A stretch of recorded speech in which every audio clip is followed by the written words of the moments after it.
A visionary is someone who sees beyond what is into what could be. They imagine and inspire new futures.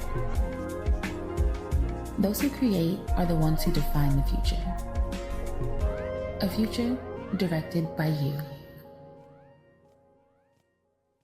I'm starting this podcast early for those who don't realize this because you can't see the time. So I'm here with some really credible people. We have Oosagii and the TheHuskyHokage here with me today. Honestly, from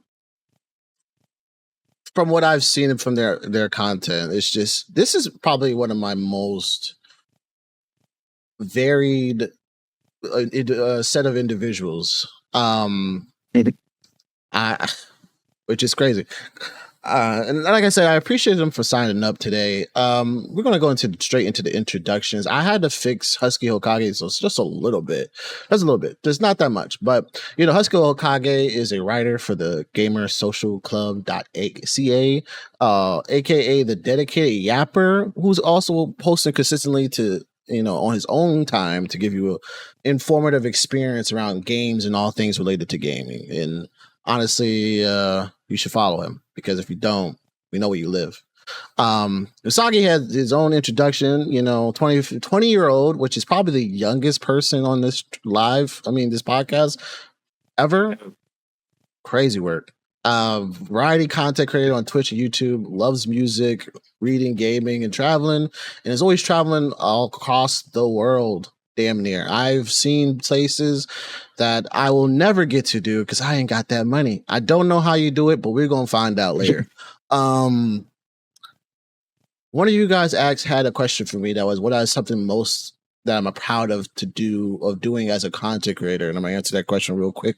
And I think one of my most proud moments is getting out of my shell in networking with people, because there wouldn't be a Virtual Visionary podcast. It wouldn't be me, honestly, if I wasn't networking. I think one of the worst things you could do as a content creator is not network, because we always see each other as either competition or we're just scared, and that's not good. I think the best way to succeed in this space is to network. That's to answer my question. I love networking. I love collabing with people. I love having fun in general. It's just, with other people.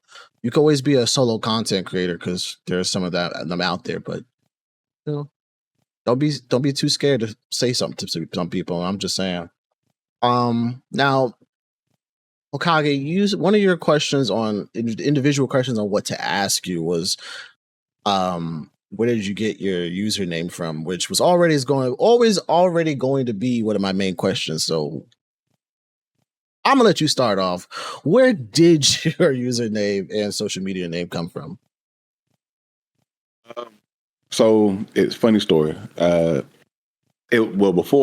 My main name before I got into doing gaming centric content was the Bearded Panda. That's my gamer tag, all that. And just one of my other blur groups that I'm in with some friends and everything. One of the people, she gave us we talked about some of my favorite animes, and Naruto is one of my favorite animes, all time favorite animes. And I love the anime. One of my favorite character in the show is Naruto's dad, Minato Namikaze, the Yellow Flash, or what have you. So that's always been my favorite character of the show. But in that, we was talking about that one day. How she remembers people, she gives them all nicknames. And my nickname that she gave me was Eros Uzumaki, or what have you. So just from that, and from my love of Naruto and being a big guy, I'm gonna represent from my plus size, my bigger fellas as always. But I was trying to figure out a name to give my gaming centric channel, and just my love of Naruto and Minato being the fourth Hokage and stuff like that. I was like, you know what? That's it. I'm gonna go with Hokage, and Husky just went with. I was just trying to figure out names to go in. Up Husky fit so well, so it became the TheHuskyHokage, just from my love of Naruto being a big guy and all that, kind of just transpired and came together really well. Definitely did. I think I said this the last time. Sorry, I didn't put all this stuff down. I like to myself formative. Yeah, unique usernames really help because how else other people going to find you? I don't want to look for Husky Hokage 2536 XOXO3. That's a lot of work. So Yeah. you got it and is. having something that you love, putting that together is also pretty awesome. And I realized that you say gaming centric, which something that we're gonna go hopefully get into later. Because like I said, you guys are a variety. You just don't do gaming. You do a lot of other stuff. So I'm Oosagii. How did you? Where did your username and such come from, friend? So mine is nowhere near creative like that. So I've been streaming for a long time. So I've gone through like 5-6 different names, and at this time I was running a Fortnite clan basically, and I wanted to get a name that was different because it was toxic at the time. I was just going by DSN toxic, and it was not unique at all. And that was at the time that I had really gotten to anime. So I was like looking at Japanese words with meaning, and this one had meant rabbit, and it also meant like moon.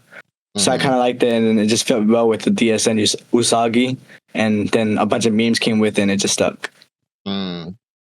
Hey, look, simple's great. Oh. I like that. Go ahead. I was gonna say one quick comment. I was wondering where you got your name from as well, because of the Oosagii is also a character from the rabbit from the Ninja Turtles. So if you watch Ninja Turtles, I didn't even think of that. Well, his is spelled like a U, but it's same pronunciation. That's what it was at first. That's what I had at first. It was U. I recently changed it to O because of all the I had a bunch of memes with it.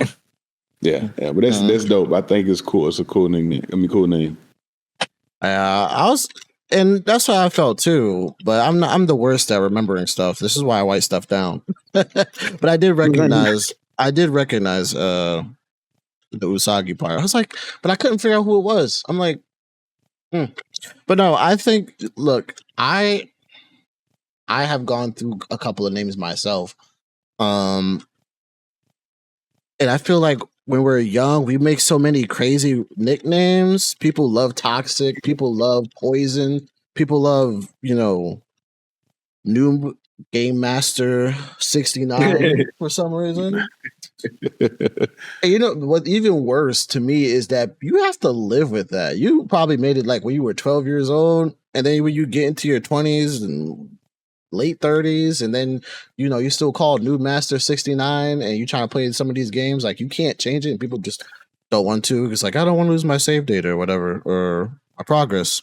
Of course, none of my pens work, but I like your name. I like both of your names. They're really great. Now, I would like to ask, do you play a lot of Ultimate Ninja Storm, Hokage? Or you've never played fighting games like that? I did. Also, let me put this. I play fighting games. I'm not good at them. I'm just okay. But I do play them. I played a lot of Ultimate Ninja Storm 4. Because I had that, and I bought like the DLC that came with it, with like Road to Boruto or whatever, like all of that. So I have that one, or whatever. And I was playing it, or I was in that heavy for a good little while back when it first came out. Haven't played in so long. Matter of fact, I need to re-download that. But yeah. Yeah, I'm not good at fighting games either. I was good at the original when the base game came out, but not base game, like the first couple of games. But after a while, you start to get older, and your opponents start to get younger. Your hands start cramping. Like, I got arthritis. I don't know if I have arthritis. That's a joke. But I probably do. I don't know. Oosagii, you said something about Fortnite clans. You still playing Fortnite? Every once in a while. It's one of those games that's gotten very boring to me. Ooh, boring. Oh my. I just re-downloaded it the other day for this whole proximity chat they added. Because me and my friends going to play it. That's why it got boring. I had no one to play with. Because everyone that I was playing with just like got off the game. No one was on it no more because there was just so much going on in it. And I felt like you had to keep up with the game if you want to actually be good at it. Because I used to be good at it, and now I'm not. And it's so. No, I get that. Yeah, I get that. I think well, I just don't like Fortnite. I play it, but I only play zero build. If it's not zero build, I don't want it. I don't understand how you young cats, and I'm gonna refer to you as young this entire rest of this podcast because I'm old. I don't understand how you young cats be, I don't know, building stuff. Like I just can't get it. I've played it, but I'm like, I don't understand building, and I just want to shoot somebody. I didn't know they added proximity chat. That's interesting. Yeah, that's toxic. Now I gotta weird. And to not have anybody to play with, this is the networking part I'd be talking about. Hey, if you need people to play with, I'm not good at video games. I just like to play them. Don't let the name get you twisted. I enjoy playing video games. That's just what it is. Okay. I have a lot of questions. There are different questions that I added for the in general. I'm gonna go to Oosagii. What inspired you to start creating content? So I've been doing YouTube since I was like 11 to start off. So I started off with like little skits on like YouTube, and then I started doing gaming when I was like 12, 13, and then Twitch came out, so I started streaming.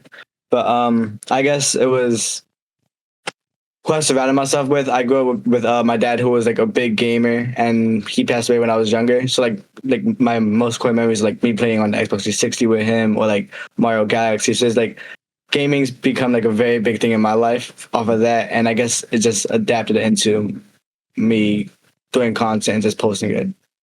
Okay. Oh, that was simple. But shout out to your dad. I don't think black people sometimes they like to go on that long road to get that, that thing of jug of milk or smokes for some reason. But, I think, my whole gaming thing really started with my uncle when he gave me his old, this back in 2006, his old Nintendo 64, and passed down to me that greatness that is the Ocarina of Time. Ocarina, I don't know what to say about these days. That's my favorite game of all time. Well, it's my top 3. I love that game. It's my first RPG, and that really started my whole journey. And to have a person in your life who supports gaming, and that motivates you to continue to play games, because games is not just something to have fun with. It's a de-stressor. It's it's a way to connect with people. Some of my best friends are people I've met online. And again, the whole I don't have people to play with bothers me, man. You gotta get you out there, friend. I know a lot of gamers. That was at the time. I'm good now. I've been connecting lately. Okay. That's good. Yeah, we got network. What about you, Hokage? What inspired you to start making content? I'm old as well, so I've been playing games since Atari. Now I didn't have an Atari. I'm not that old, but I didn't have an Atari, but my uncle did, and I used to started from the Nintendo, Super Nintendo. I had all those. I've always been a fan of games. Loved games. Enjoyed talking about games, hearing people's different experiences about their journey in a game. Like you can, and it's just crazy. Like we can play the same game, go through the same thing. Our experiences and what we take from that game is going to be different. And I love having that conversation with people. That's part of the reason why I started doing gaming content, because I feel like my position, not my position, but my opinions and some of the things I say and just my logic or whatever is unique. So, and when it comes to gaming, I'm one of those people that believe that whether you're playing mobile games, cozy games, whatever, you're a gamer. And it's all about having fun, Like I know Mac, you said you're not good at games, you just enjoy playing them, and that's all you really need. As long as you're having fun playing the game, that's all that matters. And my look and how I feel about it, so I was like, let me start sharing this. And I had just got back into, because I had another TikTok channel where I was just doing like regular stuff, just regular things, or not really talking about gaming, not really talking about, just doing like so much of everything. Mhm. And I decided, like, you know what, let me start over and do something that's more centric to like my love of gaming, anime, just overall blurred culture. Like I'm a nerd for a lot of stuff, lot of stuff. Gaming just happens to be, at the top of the list. But we talk about comics. I've been reading comics for forever. Anime. You want to Doctor Who, Star Trek, you name it. Just about. I'm a nerd for it, but like I said, gaming has always been like my top thing. Like you mentioned, gaming is a stress reliever. It's a teacher. It can be used as a teaching tool. Gaming can be used for so much, and it's so much there, man. So, but yeah, that's why I started my channel. I just wanted to share my experiences and my thoughts and my opinions about gaming and connect with people that have similar or the same interests.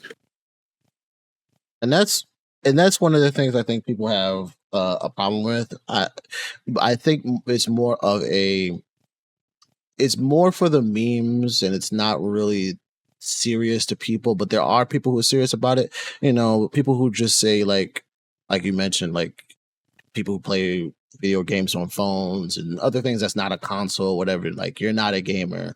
They'd like to do that to say that to women as well. You're just not a gamer at all, which is weird to me. But like, okay, you got something to work with. But I agree. Whatever you do, you're a gamer, and yeah. I think it's really interesting that you talk about, your opinions and things that you like to talk about when it comes to video games. To help me segue into my next question, which I did just for you guys. Hokage, what is a non-gaming hobby of yours? Non-gaming hobby. So something like I'm a bit of a, I guess you could say, a collector. And collecting, I do. You can kind of see them back here. I collect Transformers. I'm a huge Beast Wars Transformer guy. I used to collect Funkos, and I also I collect just a little bit of everything, kind of some Transformers, Funkos from time to time, old anything I loved as a child, somewhat, or a kid. Power Rangers. I my you can't see it, but it's up top because my camera. But I have Voltron from the. Not that I want to find the original Voltron, but I got the Voltron from the Netflix series, Defender of the Universe. That Voltron, I have them up there. I build Gunpla, and that's another thing. So yeah, I do a little bit when it comes to stuff like that. I don't know if it's really a hobby, but like I coach. I coach. I'm currently coaching Little League football, but that's been taking up a lot of my time this season. That's still good. Yeah. I don't collect none of them. I think I bought this Miles Morales holster thingy back when I was into DripCon this year. That's really it. Well, I have a couple. Well, I have like Miles Morales something somewhere. I took it off. I don't got space. I live in a very small apartment. Okay, I ain't got space. But if I could and I had the money, I would do it. Yeah. So like I said, I have my Funko. These are some. I have a lot more. I have like comics from my uncle. Collected comics as well, and he gave me his collection. So, and plus my collection. Like I stopped buying comics because once again didn't have the space for them. Like we have a house. Thankfully, I'm blessed enough to have one, but like it's not huge. Having a house plus 3 kids and a wife who is a hoarder. She's a hoarder. She won't watch this episode. I'll blank that out. And so I can only do so much. Like I said, I also collect game things, controllers, things of that nature. Like you can see it right here. Mm-hmm. I bought the 30th anniversary edition of PlayStation controller. I got a Duke re-released Duke controller from the original Xbox. I collect little stuff like that. I bought some collector's editions. I bought the Assassin's Creed Shadow this year and it was not mostly for the game, for that trophy. Not trophy, that statue of Yasuke and Naoe. I have that. It's up there. I got God of War Ragnarok. I have literally. Hold on, give me a second. I can show you this. Take your time. I'll adjust the camera here. Dog it. That's somebody I'll be like, no, but. All right, so 1 second. Just hit this real quick. So you can see it's still. Dang it! Damn, when you lift. Yeah, so you can see the statue, and then I have my tall geese, my gunpla that I put together is up there. A Voltron, my Power Ranger, Megazord, like little stuff like that. Like I said, that's been my stuff I love, stuff I some would afford as a child. I tell my kids all the time, I was poor. You got to be honest. Listen, my kids have so much more. It's like the stuff my kids got. I wish. I don't have kids, but I do agree. I have siblings. Like, man, you out here over here buying, all these collectible items, and the rest of us over here eating syrup sandwiches for breakfast, dinner, and we poor. Goddamn. Yeah, I've been there. But no, I think that's a cool little collection that you have, and to be able to, afford it, for one, is impressive. But to allow your love of not video games, but to allow your love of the nerd culture to be expressed, not just through yourself, but through the things that you collect, is also pretty impressive as well. Where do you live again, Sakurap? No, anyway, so Oosagii, what about you? What would you say is your hobby that's not gaming related? So collecting is one of them as well. You can see I have a lot as well. I have 2 more bookshelves identical to this, right on the other wall that you can't even see. Goddamn. So it's a lot more full. But music, I like playing music. I play the guitar. I have my keyboard, so I play a lot of different instruments. I also know how to play the drums. I grew up playing in different marching bands in the neighborhood and stuff like that. So music's been a very big thing that's fun for me to do, and it gets me out of any mood, and it just brings out good peace. So, okay. What type of stuff do you collect? I mean, I can't. So my eyes are bad. This is what happens when you get real old. But I feel like I see some Funkos. I can't afford Funkos. If I ever had the ability to buy Funkos, you'd know. But continue. There'll be signs. There'll be signs. So basically the same stuff. I got a lot of comic books. I got a lot of different manga. I have a lot of different Funkos. I have between Marvel, DC, Star Wars, anime, Harry Potter. I collect basically all of those. I have the popcorn buckets from movies. I don't know if you can see the crypto popcorn bucket from the Superman movie. I've been getting all those because I watch movies a lot. That's a hobby. Plushies. I have tons of different things from games I've defeated or played. Pokemon cards. I have you can't see it, but I have a big Madara figure right there. I have the Dragon Balls. Anything, basically the same kind of concepts as what he has. Just everything. Yeah, that's a lot. That's a lot. Again, also impressive. But I like the idea to collect stuff that you have, games that you've played or defeated. That's a neat idea. If I could afford it, you would know. But with even with me and many other people, like we old, we buy games, but then we work. We ain't got the time to play the damn game. We ain't never gonna get through the damn game. So to be 20 years old and have a whole keyboard full of games you've played or defeated, I'm jealous. I am jealous. But no, this is good stuff. I'm also into most of those things. I just don't collect them, and I don't have the best memory, but I do read a lot of manga and a lot of comic books.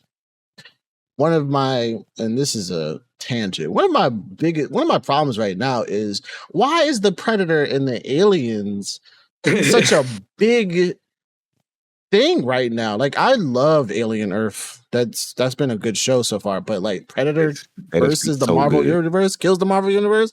Why is this a thing? I was like, they do those from time to time. Like, you'll see. I remember back in the day there was it was like when they get real hot, like Predator or Alien, they'll do like comic runs and stuff of that nature. Like one of my favorite comic runs is as of late, like over the past few years, it's been TNT and the Power Rangers team up. Those have been pretty dope. Mhm. But like they, you get those, they'll do those time and time again. Right now, Aliens is kind of hot, especially after the movie they had, and then Predator's kind of hot from the not rebranding, but like the Prey movie, and then from there, then they had the animated series, not a series, but the animated movie that was good. Mhm. They released doing this earlier this year.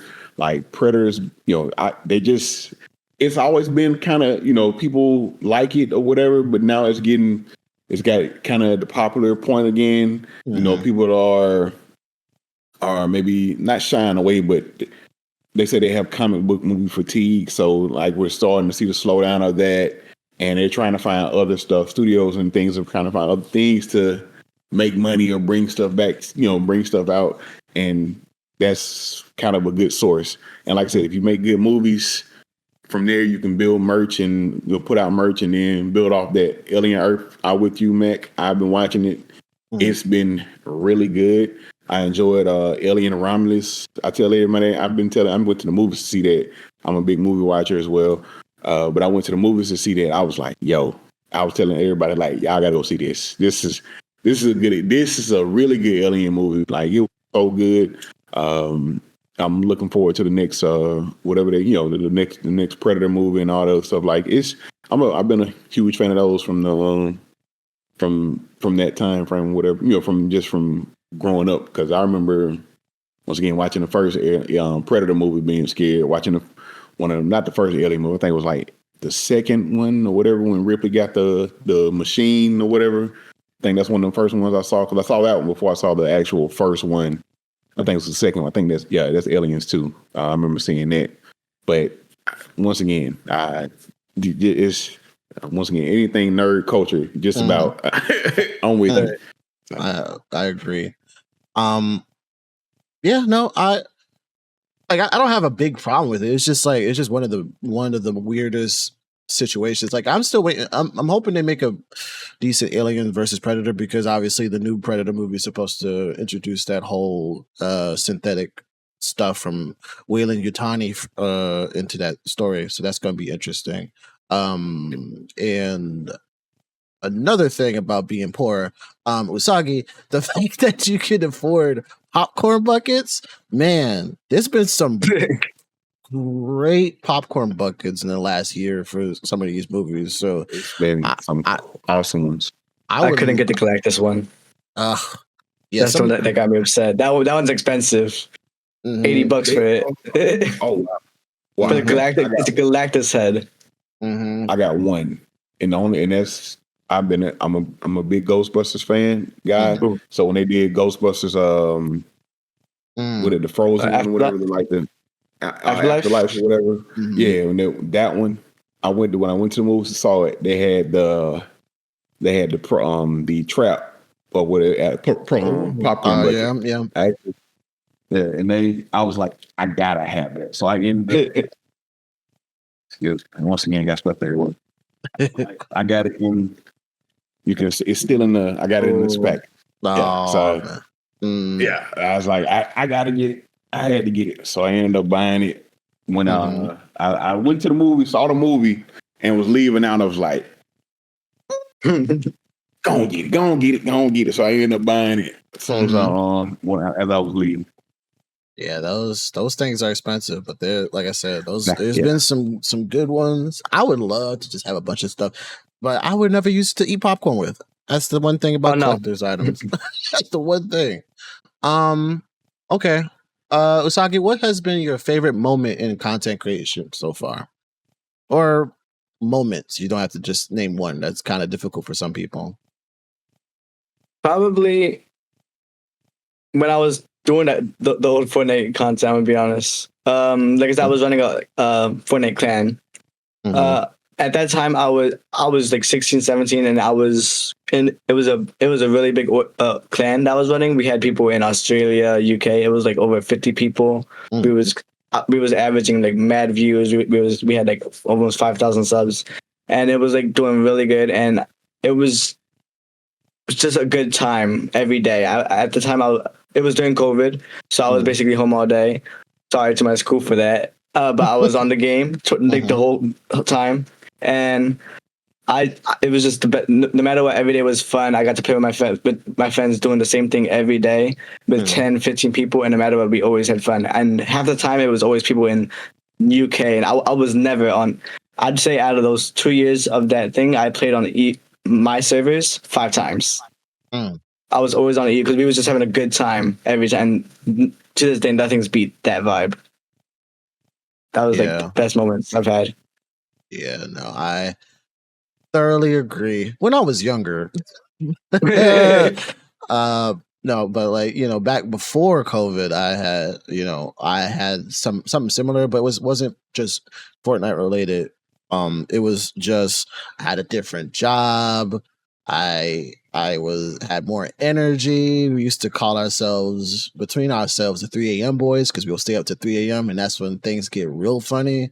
You know, that you know, when you just high off of sleep, like you just like everything's funny to you. It's like, man, beautiful times. What about you, Hokage? What is your favorite moment in your content creation so far, or several things? I don't have a exact moment, but it still amazes me that people know who, like, well, not everybody, of course, but like certain people know who I am. Or just when I run into like, I also do a podcast and we do interviews and things of that nature. And I had reached out to someone to ask her she wanted to come on the podcast, and she was she told she agreed, and that when she got on, we were just talking, and she was like, yeah, I was telling people I was gonna get on a podcast with you, and they were like, this person, this guy, oh yeah, he said because she didn't know, like she hadn't really watched any of my stuff or whatever the case may be, but like it was just the fact that people she knew me, and it's kind of went from there. Like I don't have like hundreds of thousands of followers or anything like that, but it's just, once again, it still just amazes me that the community I do currently have, like a lot of people, I get a decent amount of engagement on my videos and use, it's from the same people, but it's the fact that people like me enough to comment, to keep coming back for my content and to interact and just all of that stuff. The fact that people like that and people like me, and what I talk about, like that right there is like, it still blows my mind. Like my kids don't listen to me, so right. It's just amazing to me that people once again like my content, enjoy talking to me or listen to me talk about gaming or about something that I love, and it just blows my mind. And I'm truly blessed to just have have the people I do have in my community and everything. So yeah, that's about it. Oh, I agree with you, but I think even in this space, I think it's so massive, but it's also so small. you don't know who know who, you know, and that's great. And it's I'm I don't have that notoriety yet, but you know, it's something that grows organically. I think, you know, people want to hear someone who has the same passion or something that they enjoy just as much as them, you know. So, you know, I think these are good. these are really good. And these are all moments from other people. And as I always say to people, you got to network. You got to network. And you know, have fun doing what you love, and don't let nobody talk about it. Because you know, back in my day, you know, nerd culture wasn't really big, you know. And I always see people just be wilding out these days. I'm like, man, you know, when I was getting beat up and stuffed in lockers for liking Yu-Gi-Oh. No, I didn't get beat up. I didn't get beat up. But I'm just saying, like, I'm You got happy. talked about. Yeah, I get talked about. It's like, oh, that weird guy in the corner. He's looking kind of weird over there, man. Nowadays, if you don't like anime, nobody want to go out with you or be in a relationship with you. It's like, damn. It's such a being a geek or a nerd is so high and traits of a person these days. Very interesting. Yeah. I'm not going to ask that question just yet. Or that one. Damn. Well, okay. Well, I'm going to pivot off of your statement about your community. What would you say is your favorite thing about your community, Hokage?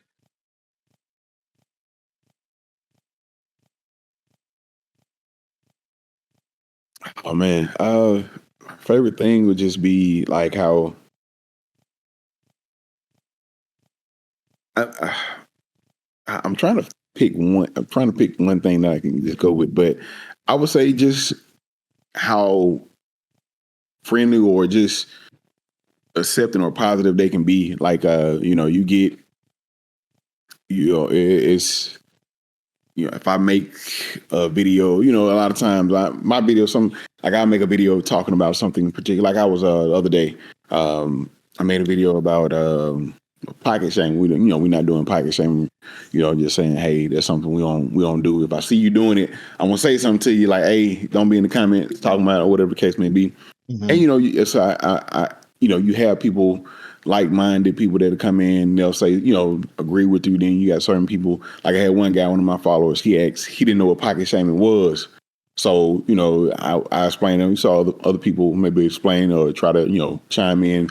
So I like how the community that I have I'm building is accepting and open, and we're not out here, you know, being, because that's one thing I didn't want to, I didn't want to build, or like with my kids, I expect everybody to treat everybody with respect.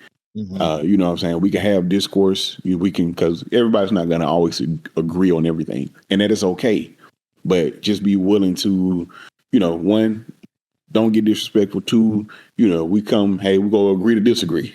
You know what I'm saying? And let's move on to the next thing. We still can be cool. We still can have this conversation, but we all are not going to always agree on everything. And then how you act with that, because some people you disagree with them, and it's just because you don't like what they like. Oh yeah, it's over. Mm-hmm. You know what I'm saying? I'm glad I have a community that falls in line with that, where hey, just because we don't like the same thing or we disagree about something, we still cool, and it shows up, like I said, in the engagement sometimes or in the comments and just things of that nature, man. And it's always good to see that, because like I said, I always talk about, you know, being positive, having positive vibes, having good conversation. Like I said, because I used to, like before when I did like my Follow Friday videos back in the day, I would always comment or mention in my videos, hey, remember you go follow them. Hey, so don't be on the talking crazy. We accept discourse, but not disrespect. Mm-hmm. Like I said, we can disagree, but don't get disrespectful. So that's, you know, just one of the things there I would have to say as far as my community. He don't really fuck with y'all for real. I'm just kidding. Anyways, before I comment on that, Oosagii, what about you? What is your favorite thing about your community? How tight knit it is, I'd say. So, because like I said about the Fortnite clan, those same people I still speak to regularly. They're not in my stream every single stream, but every stream, one or two of them, despite it being like 2 a.m. for them in Australia or 1 PM, and they're at work in London, someone will pull up and just say how you doing, how you been, and just say something about their day, about how's it going over there. And it's such a nice vibe. It's such a familiar feeling. And even as I've gotten older with my community, every new person who comes in and does stay, they do that same thing. Like, I'm not averaging all 20 people at once, but all 20 of those people are coming within that week of my streams and showing support on my video or my Discord. And everyone's so tight knit. Everyone knows each other. Everyone can speak with each other themselves. It's just, I love that about my community. Mm-hmm. And not everybody has such positive communities. And I talked about, what's that boy name? Neon's community. Yeah, like one of those. Like, I feel like his community is toxic as hell, and I don't understand how you are successful with such a toxic community. And some people just like to be toxic. Sometimes it's for the memes. Sometimes it's for just for whatever. But to have a community that really loves you for you, your content, your personality, whatever it is. I think that's incredible, because again, not everybody has that. A lot of people, it's really tough to grow a community because they have to actually go out of their way to like advertise themselves, and sometimes their content isn't doing that for them. But yeah, I would say that sometimes some people don't have those consistent views. Some people don't have those people checking on their content. I think like I said earlier, one of the best things about networking and stuff like that is that really the online folks will come around for you for real, more so than the people that in real life. And I was watching another podcast the other day, and it was just like the people who, personally, just really don't want to see you succeed because they know who you are. And it's such a weird thing. It's like, why? I don't get it. We both can succeed, similar to what, Hokage was saying earlier. Like, we could all, have the same experiences, with video games and stuff like that. But even with just life, we could come up from the same hood, same suburban area, whatever. But our experiences are always going to be different. The people around us are always going to be different, and the way we think are always going to be different. But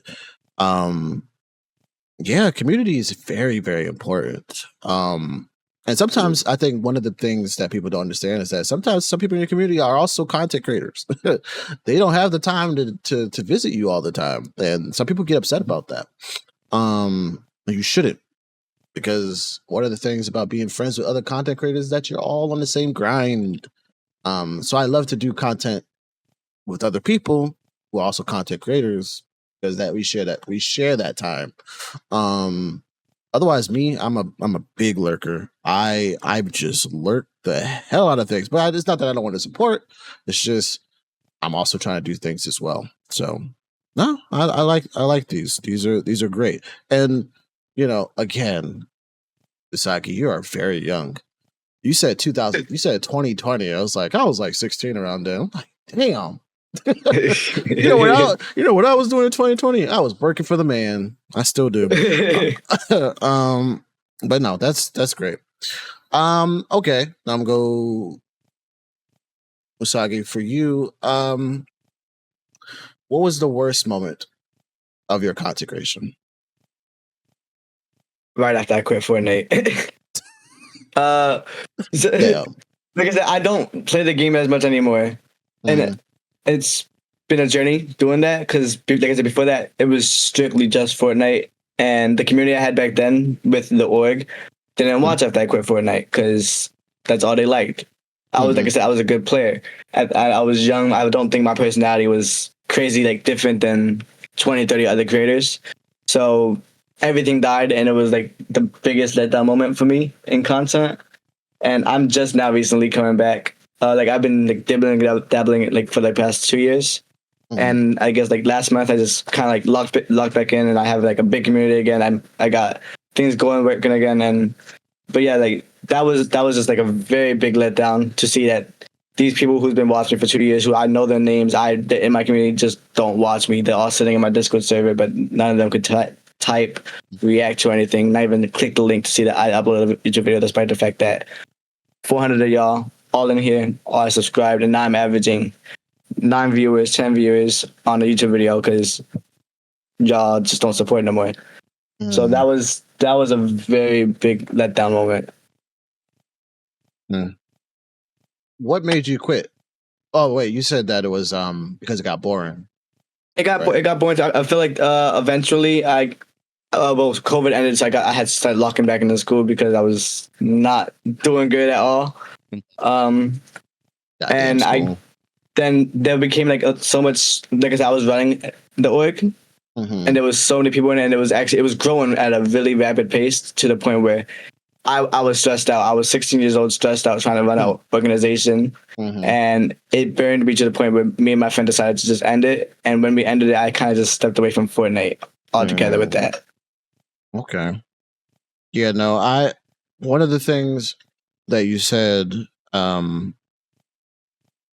like burning out with video games and stuff like that. This is one of the reasons why I'm a variety streamer or variety content creator. You know what I mean?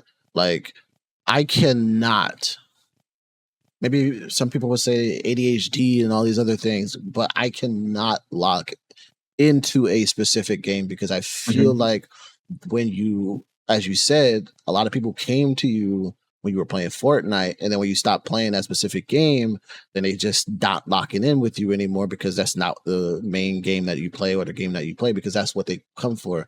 So for me personally, what I want people to understand is that it's in the name, back of all games. I play a lot of games: horror, action, RPG, fighting, racing, all sorts of other games.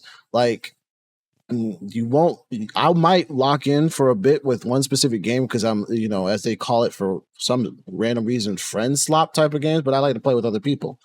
But and that's why, and unless you're going to completely lock into those specific types of games, but specifically Fortnite, it's really difficult to, I won't say difficult to grow, but that's what people will always come to you for. And, people don't like change like that. If you're not somebody that's showing people that you are a variety streamer, people do not like change. One day, as you already know, you might have like 300 people watching you play Fortnite on Monday. And on Tuesday, you say, guys, I'm going to go play Tekken 8. And then nobody shows up because that's not what they came for. But I did see that you do have variety on your content so far, or from what I've seen. So you're expanding that. But once you get into that Fortnite, I mean, they might come back. But you got to give them you got to let them know. Yeah, I ain't gonna. This ain't the only thing I'm gonna be playing. Gotta let them know. But yeah, burnout is real. I like to talk about that in a second. But what about you, Hokage? What has been your worst moment in your content creation so far? You can. It's probably just. I'll probably say maybe I'm not burned out, but it's something along those lines where, you get to the point where I think I had been doing it for. I had been doing it for a year and a half, almost 2 years, I guess. I don't know. It just felt like I wasn't growing. As far as like, I wasn't seeing growth in followers and things. And once again, I don't even have 10,000, but it's the fact of like, I think I was stuck at like 2,000 followers for 25. It was something, I was stuck something. And this was like earlier this year. I had contemplated, like once again, I enjoyed it, but excuse me, I was, just was like, do I want to keep doing this? and if I do, I need to dedicate more time. More like I had to have a sit down moment with myself and ask myself, did I want to keep doing it? Because I was just like, I felt like I wasn't growing, I wasn't getting the interactions, things of that nature, and it was just like, do I want to keep doing this? Yeah, no. Going with the whole burnout thing. I think every content creator is going to go through that whole burnout situation, whether it's with a game or with making content.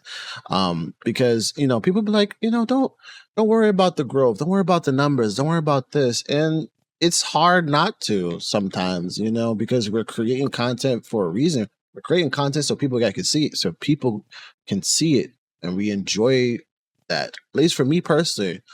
I enjoy playing horror games most of the time only when people are watching. I like to have that security blanket. If I scream, you scream, just like that.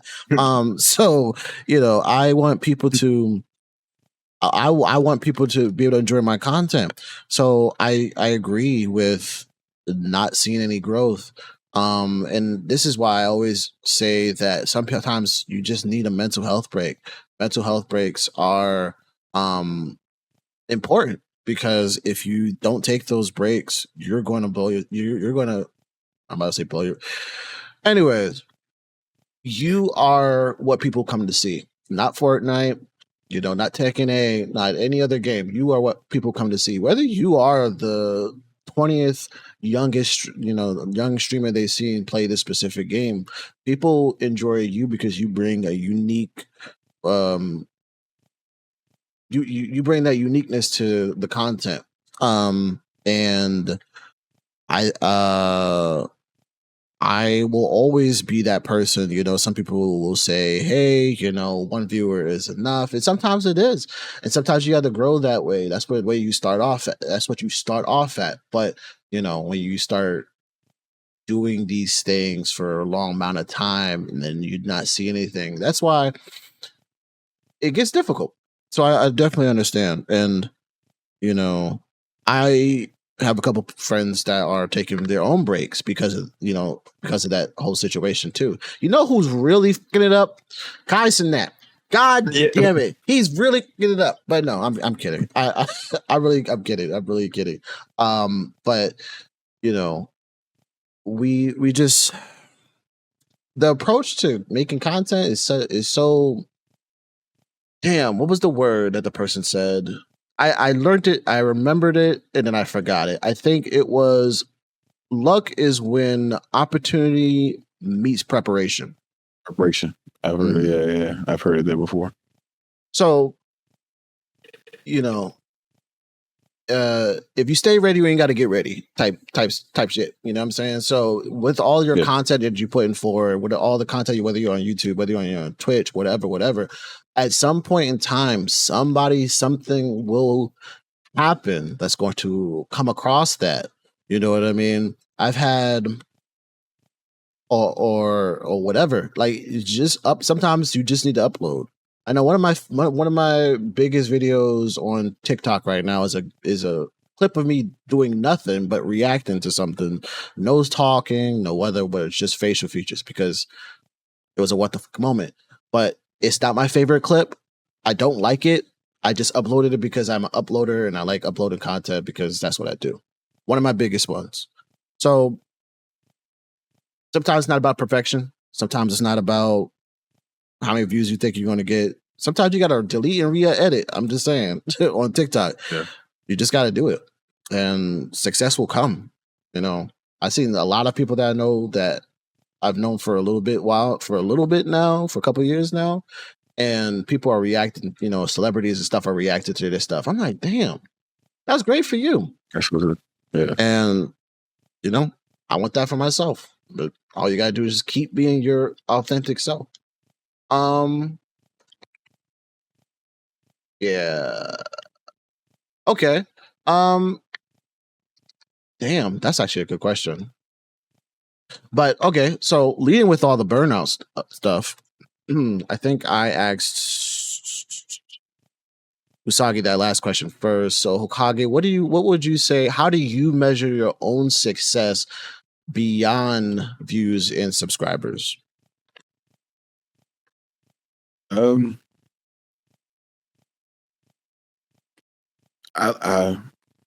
try to take time to just kind of reevaluate if I'm still enjoying what I'm doing. Mm-hmm. If I'm still having fun. Because as any content creator, making a video is not the hard part. Mm-hmm. It's the editing. Yep. It's that editing. I can do videos all damn day, excuse my language, but I can do videos all day. But when it comes to having to sit down and edit, like if I do 5 videos, I got to sit there and edit these 5. And most of the time my videos are under a minute or 2, but it's the fact that I got to make sure this get on here, make sure my caption is right, make sure I cut off the end where I'm not, it's just not me cutting the camera off or something like so. And I'm like, I got to add my logo, add my music. Oh, forgot to let me cut the music off because it's too long for the video. So it's like just the editing is the part. But it just, I try to reevaluate like ever so often, like, am I enjoying this? Mm-hmm. Do I, like, is this still fun for me? And every time when I start thinking like that, and I don't know if it's whatever, I don't know what it is, but God has sent someone just out of nowhere. Hey man, I'm really enjoying your stuff. Like, keep going. Mm-hmm. Like, and I kid you not. Every time I started thinking like, hey, are you still enjoying? Like back when I was saying I was having burnout, and I was like, do I want to keep doing this? Literally, every time. Like now, then it's just random. It'd be completely random. Somebody messaged me on something. Somewhere like I was at Publix getting something, just picking up something. I had this shirt on. And I had, it was my logo or whatever. This was before I cut my locks, but this is my logo. And I was like, oh, okay. He said, hey man, that's a cool shirt. Appreciate it. And he was like, that's you? Yeah, that's me. I just cut my locks or whatever. And he was like, I was telling him whatever. I said, okay, yeah. And I said, is that he asked me something, but I was like, I know I do like gaming content on TikTok. You on TikTok? Oh, cool, man. Let me follow you. So, just stuff like that. Something like that. Be something that's so small. Like, hey, I'll follow you. Or like say, I'll get a message from somebody saying, hey, bro, I like your content. Or something like that. And it just, once again, anytime something like that happens, it still blows my mind. It just blows me. So I was like, all right, and from that and just me, asking myself, you still enjoying this? And I'm literally, once again, I enjoy it because like I said before, in my community, I see the engagement. It's people like that. We have the conversations. Somebody leave a comment, and it's good that I have people to talk to about this as far as like community wise. But that's what kind of keeps me. That's what keeps me going as far as just outside of the views, the subscribers, the likes, and all that other stuff. That's fine for analytics and when I need to measure, but for myself, just those comments from people, those random comments, or just I'm still enjoying it. The conversations I get to have with people out of nowhere or something like that. So like, I enjoy that stuff. I love that stuff. So yeah. Okay. Oosagii, what about you? How do you measure your own success? I'd say with my content, I measure my success based off of my community as well. But in the sense that, like, seeing how tight knit my community is, seeing how they interact with each other. Mm-hmm. I think just seeing that alone shows that I'm doing good in my content. Because even if they're not in my streams, these people who's never met each other in my lifetime, who would have never met each other if it wasn't for my stream, I sat here talking about a movie or a game and introducing new things to each other, and it's just. Did you see other people introducing things to each other and other people get more hobbies with each other and just constantly communicating, and it's because of you. And that just shows, like, to me that I'm doing something right in my success, in my content. Mm-hmm. It's just... Yeah. No, I think, again, the whole thing with like community and stuff like that, like if you're not doing the work, you're not going to get that. You're not going to get that growth that you're looking for. Whether it's luck or whatever. I don't think your hard work is going to reach somebody. And I always say it. There are 7 billion people on this planet. That's a lot of people, by the way. And sometimes you get like 1, 3, 5, 10 consistently every day, maybe even more for some people. Some people are lying. Well, look at their numbers. They lying. They buying. You buying. But that whole with your whole thing about community is just like, as you said, like it is you. You are, for the lack of better words, the product of the in this industry. That's they if you get into it with a brand, it's you that they're pushing. You might whatever, but hey, we got Oosagii here. Oosagii, oh my god, can I get like 2 orders of the Oosagii McDonald's burger? I don't know, I don't know what you eat, Hokage, but like I'm about to say Arby's, but some people don't like Arby's. Arby's becoming in clutch, man. I like Arby's. Listen. Hey, I enjoy Arby's. Hey, I like I was about to say, hey, he got the meats, y'all. I'm just saying, but yeah, that whole analytics and all this stuff, the likes and all that other whatever, it's really important to some people. Like there are people out there that are only worried about the money and not about the grind and having fun with that grind and whatever. When you start to, as you said, reevaluate, when you start to focus on what the content means to you, like for me, again, gaming with people and de-stressing when I work and whatever or what have you. That's important to me. I enjoy that. Gaming is not just for me to push out there. It's also for me to create something that I enjoy and whatever. When you have those days or times, and not just gaming, but content in general. Like if you have those days or whatever, you're just like, man, I'm just going to sit here and play video games and I'm going to, vibe with myself. Sometimes it's okay to just be like, I'm just going to vibe with myself, but I'm going to turn on that stream and then now everybody's vibing with you and you just start growing a community automatically. There's plenty of people, for me, recently, I played like the Digimon demo and whatever, and people will lock in and be like, oh, as you say, people are just like, just have something to comment on. The good and bad of the internet is that people love to comment on stuff. Sometimes it's a little bit more negative, and I don't tangent. I hate threads. I hate threads for that reason. Anytime I see Instagram, the threads, it pisses me off because it's always a bait. People are like, hey, I don't know how to make peanut butter jelly. What do I use? Peanut butter and what? Jelly, that's still, oh my God. Or jam, whatever. But that type of stuff be pissing me off. And I don't like that type of content. But yeah, people, your community is important to really stay positive, because this content creation thing will stress you the count. Oh, and editing. Boy, oh boy. 15 hours of rendering just for it to be messed up. I don't know how to do it. I don't know how to do that. Okay, I want to ask you guys about 2 more questions. I'm trying to stick with my time schedule. Damn, that's funny. I didn't realize I had a question up there. So I'm actually 3 questions actually. So my first question, Oosagii, how do you deal with creative burnout? Crazy that I had a question up there. That's a good question. The breaks, I think, realizing that you're burnt out is the most important thing. Mm-hmm. Is when you realize that you need that break. Like I said, for example, I knew I was stressed. I was stressed for a hot minute, and I finally realized it when I went through my burnout, and then I took my break because I needed it, and I still came back.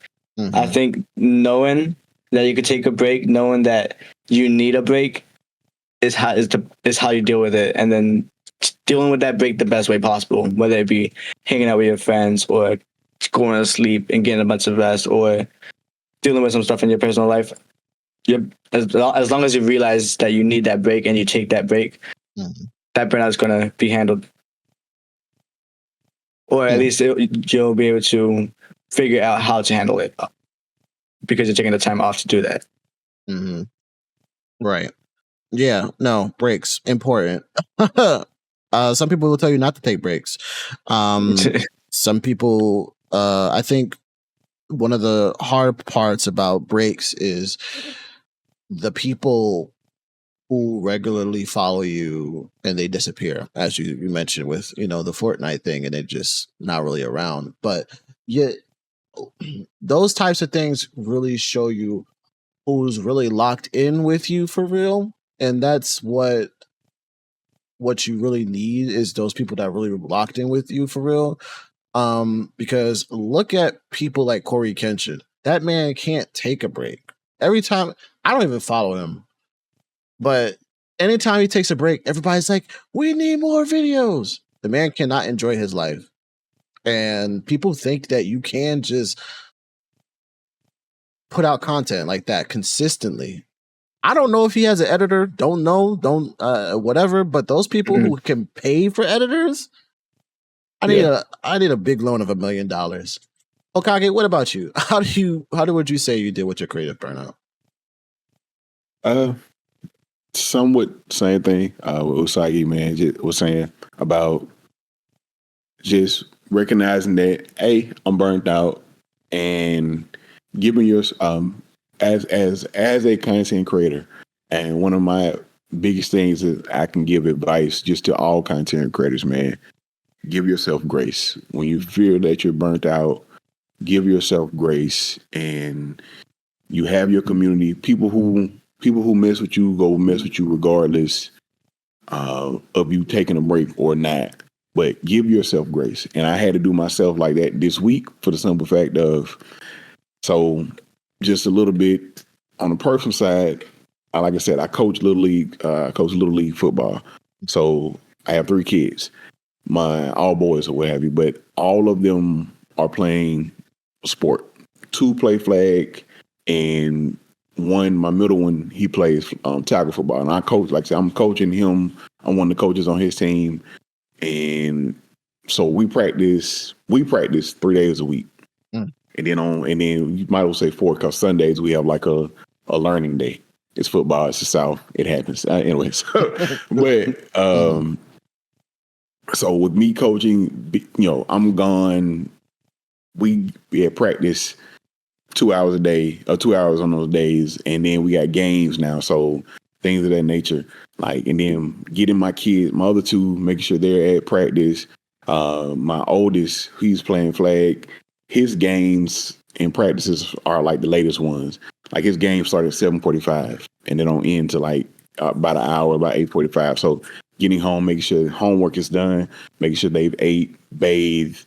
When you have boys at that age, hey man, get your stinking button into, like, making sure they, doing what they need to do, staying on top of them, and then work, being a husband, a father, all of that, and also trying to be a content creator, and also doing, like I have my podcast. Me and my cousin, we do like Gaming Central podcast as well, like, and doing all of that, interacting with people, things of that nature. Like, it got the best of me. And like this past week, I meant to put content out. It's so much stuff in gaming that can be talked about, and I want to talk about, just haven't been able to, because I didn't realize how tired I was. So like this week, I did not put anything out, and it wasn't on purpose, but it's like, I realized, I think Thursday is when I realized I hadn't put anything out, and I was like, you know what? I'm just not going to do it. I'm going to give myself some time, and I'm just going to start fresh Monday or whatever the case may be. Whenever, either tomorrow or Monday, I'll probably put out a video. But I'll start fresh and go from there, and just start back up from there. Finish out your break. And normally what I do is when I am going to be gone and I'm not putting content out there, I will post a video like, hey guys, I'm such and such, I'm not posting or whatever, I'm on vacation, whatever the case may be. I didn't do that this time, but checking my TikTok or what have you, and looking on TikTok and seeing I got like 99 plus notifications, and it's from people still, my videos I guess still slightly getting pushed or being reposted or whatever. So I'm like, oh, it's comments on there. Let me go interact or whatever. And I was just realizing that, but it's like giving yourself grace. Like I said, I had to give myself grace this week, and just realizing when you're tired and when you need that break, when you need to just step away and live in your moment, your space, and enjoy your downtime. Whether it is playing games and not just talking. Like I said, that's the whole thing. Like I talk about gaming a lot, and it's like so my downtime is me just playing games, not worried about discussing them, recording footage or anything like that. It's just taking my time to myself to just enjoy life and everything that I have in it, all the blessings I currently have in my life, whether it be, like I said, and realizing, hey, I'm too tired. I need to just step away. And that's what that's what I did this week. And you have to realize that, and you have to give yourself grace.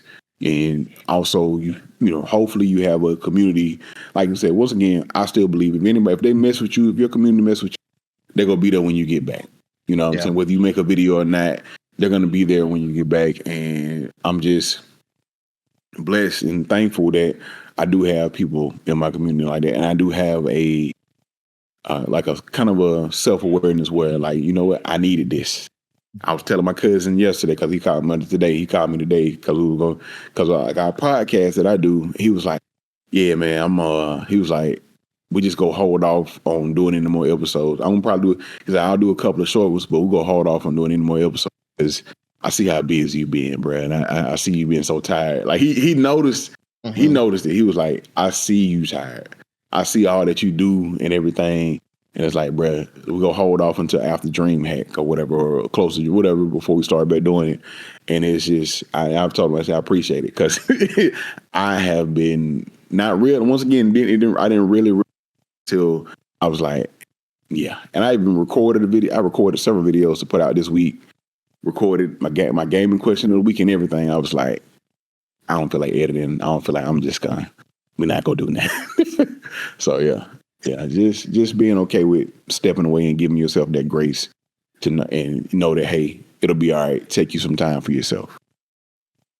Yeah, a lot of people have to do that. I think people believe in order to be successful, you just got to keep going and keep going and keep going, and that's good. But even the best athletes and all these other stuff, actors, whatever, they have to take breaks, because it really messes with your mental when it comes to making the content. And giving yourself grace. I think a lot of people believe that taking a break is a sign of weakness, which it isn't. That's the sign of understanding that you're only human, and you got to be okay with be able to take the breaks. And like you said, sometimes you can't, make that video that's like, hey guys, I'm not gonna be around. Sometimes you just gotta disappear for a little bit. I mean, obviously you would start dropping again. But yeah, boy, that's a lot.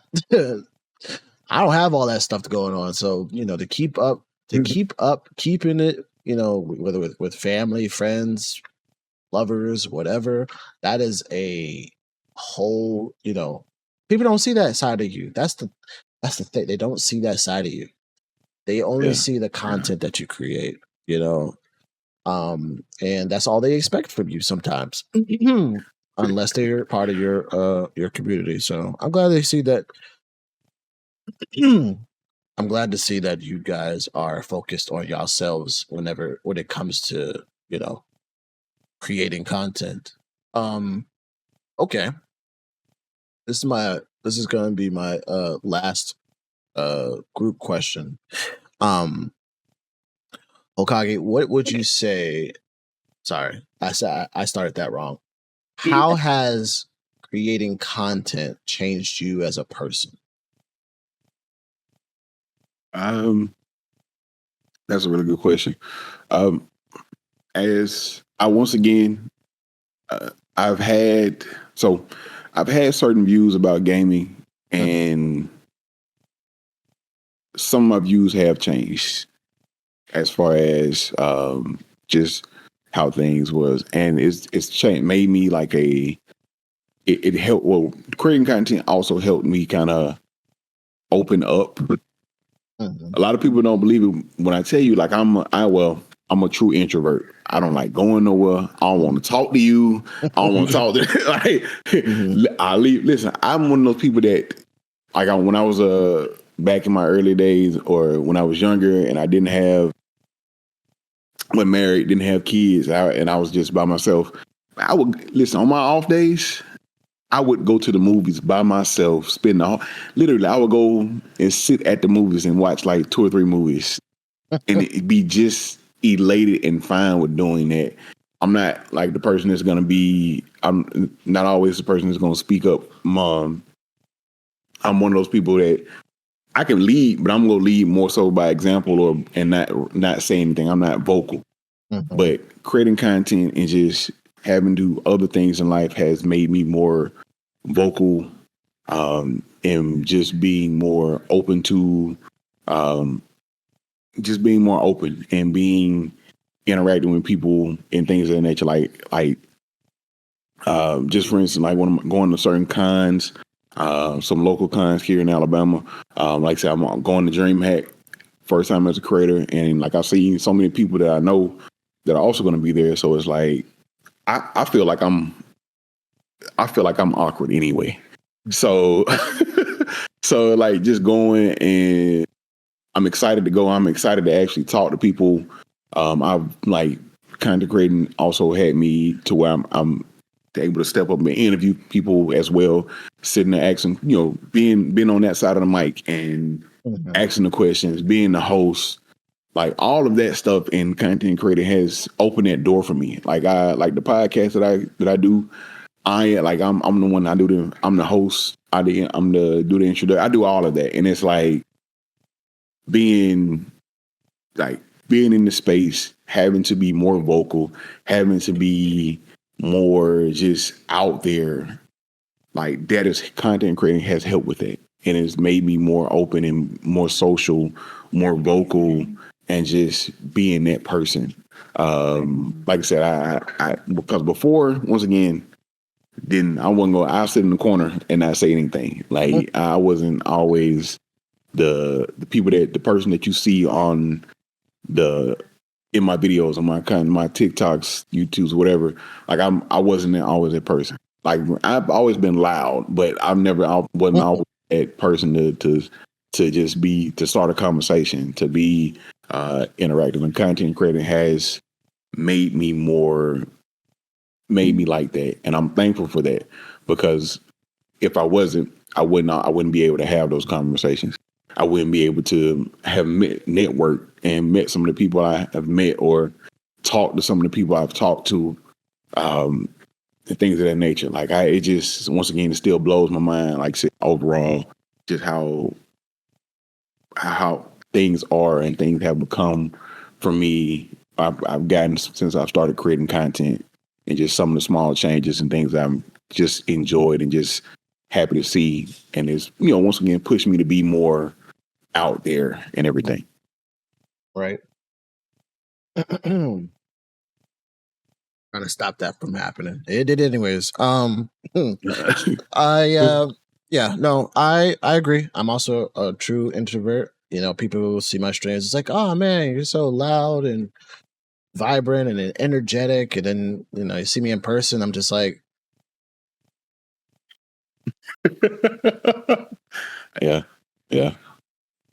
sorry that you if I know you, I'll be say something, but like it's very awkward to be like to try to start conversations and a lot of other stuff like that. Good networking it's still but like it's gotten a little bit better. I know. So coming from the being another host of a podcast and just doing that, like it's it's a lot. But I enjoy meeting new people. It's just hard for people to want to talk to you. Like the whole interaction, Yeah. that beginning interaction is just one of the worst because, and that's why I like creating, games, events, whatever, myself for other people to join in. Sometimes people are too shy to join in. I get it, but like, have an event or whatever that allow you to play games with other people and see their personalities. Might be their, gaming personality, whatever, but it allows you to interact with people. But yeah, I think that content creation has a lot of great things about it. Oosagii, what about you? How has your creating content for you changed you as a person? Or yeah, that's it. I agree with like basically everything he said as well. Like I said, for when I grew up basically creating content. I was 9 when I started making YouTube videos and skits and stuff like that. So I feel like it's molded like a lot of my mindset on how success works, or how to get to success, or how to deal with stress and all that. I feel like I grew up with a lot of anger management issues and being a very troubled kid. So I feel like, and being, once again, very introverted. And I feel like within these past few years of me stepping out of my comfort zone and content, I built a mindset where I'm stable and I'm protected, and I become a very extroverted person where I'm doing IRL streams and I'm going out, just walking around, talking to random people, doing stupid stuff. And I think content creating made that for me, where I could feel in a safe spot with myself, no matter where I'm at, about who I am. Content creating's been that, because of so long spending time in this room with my stuff in the background and my community who like the same stuff as me. It's grew onto my personality, where now no matter where I go, I feel like I could just be me. And yeah, no, I agree. Part of the whole making content is just being yourself. Then again, people come for you. They come for you for that reason. And we're all humans. People forget that part about the whole, making content. We're all humans. Sometimes you see these robots on these other things, but like when it comes to like streamers, one of the best things about most streamers, in my opinion, or these people I've met, is that they are human, that they show genuine, human qualities. They stress, they eat, they fart, I don't whatever. They're human. They have mental health breaks, they have the good days and they have their bad days, but and sometimes they're willing to share with you, and you will realize that you are not the only person going through a specific thing or whatever. We're human. And sometimes, and it's always funny because a lot of people put these celebrities, even the bigger content creator names, on actresses, musicians, whatever, it's such a high pedestal. And when they start speaking their truth, whether it's positive or negative, they're like, damn. Whatever. Most of the time when it's negative, they're like, damn, I didn't realize that's what she was about, or whatever. And sometimes the positive stuff is just something that some people just speak out against, and like, damn, I didn't know that you were like this.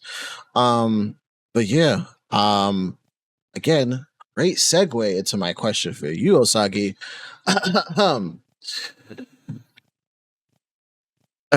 So, as an IRL streamer, what have you learned about doing IRL, and how has IRL streaming impacted your personal life, or your perspective of the world? Those are technically 2 questions, but like, you can just answer the first one and then go to the next one. So the first one was, what have you learned about doing IRL? Okay, what I've learned about doing IRL is that there's crazy people everywhere. And kind of just still, like, you could be yourself, but nothing's worth your life. For one, I live in Philly. If anyone knows what Philly is like, yeah, it's not the best place to be doing IRL content, walking around. And sometimes you want to have fun with your friends and just do some stupid stuff that you can do in like a nice suburban town. You can't do that here, and sometimes you gotta limit yourself. And I think that's one thing I've learned. Another thing I've learned is bring a portable charger. Right. Yeah. And this is something new to me. Like currently, I've been doing it for like the past year, like on and off. So it's still I'm constantly learning things as I'm going along. Still, like once again, proto charger, how to deal with different microphone issues, audio, because it's a whole different thing than being at your desk with OBS. Mm-hmm. So I've learned how you gotta learn how to interact with people when you're on live. You have to learn about because as a creator, you know respect. But then you gotta learn like a whole new side of respect because then you're on camera, walking around outside with a bunch of people surrounding you. You gotta learn how to respect everyone else around you with the camera, how loud you are, how obnoxious you could be being, what you're saying with your chat. You gotta worry about all of that because you're in a public area, and that's a very important lesson to know in IRL. You know respect, but you gotta learn a whole new thing about respect. That's really good. I used to live in the hell is that game called? Next to the Schuylkill River. Anyways, I now live in. I also live in Pennsylvania, but I live in Pittsburgh, so I'm on the other side now. Okay. But yeah, I used to live in Philly. Yeah, I didn't like Philly that much. I lived there. I didn't. Yeah. I wasn't born there. I lived there. But, me neither. I used to. The only thing I miss about Philly is that everything was was technically in walkable distance, or at least biking distance. But like I still visit sometimes. But yeah, I do agree though that nothing is worth your life. I've seen so many content creators do so many crazy things just for the lows or whatever like that. And one of my favorite people to talk about apparently on this podcast is Kai Cenat, who started doing, IRL stuff. One of his fame started from motherfucker. Oh. His fame started from doing like pranks and stuff in IRL, like, Ding Dong Ditch in his college dorm. And stuff like that. People enjoy that stuff, but pranks and stuff I can't stand. So to know that there's somebody out there that really is respecting. Like, I don't think people believe that they can. I don't want to say believe they can respect. I don't know if people can feel the same way about respecting their surroundings as you do, to still be able to garner the views, because it's how crazy you can be on the internet. Whether it's a positive or a negative doesn't really matter. It's just how crazy can you be. So that's why we have all these videos with like millions of views, and it's someone throwing poop at someone on the bus or something like that. I don't know. I don't think I've seen that yet, but I would like to say that I have seen someone pee on a bus before. I could not make eye contact. It was very, very strange. And I was just trying to get to work. And I went to work. So it's crazy out there. Gotta be careful. But yeah, I think this is great. I do have one more question for you, but I will ask you in a second. Hokage. And this one question is for you as well. Now, I don't know if you still do writing for the Gamers Social Club website, but how did you get started, and what advice would you give someone that aspires to be a reviewer or a journalist? You could just say that. You could just do the how did you get started in that first. Yeah. I actually do still write.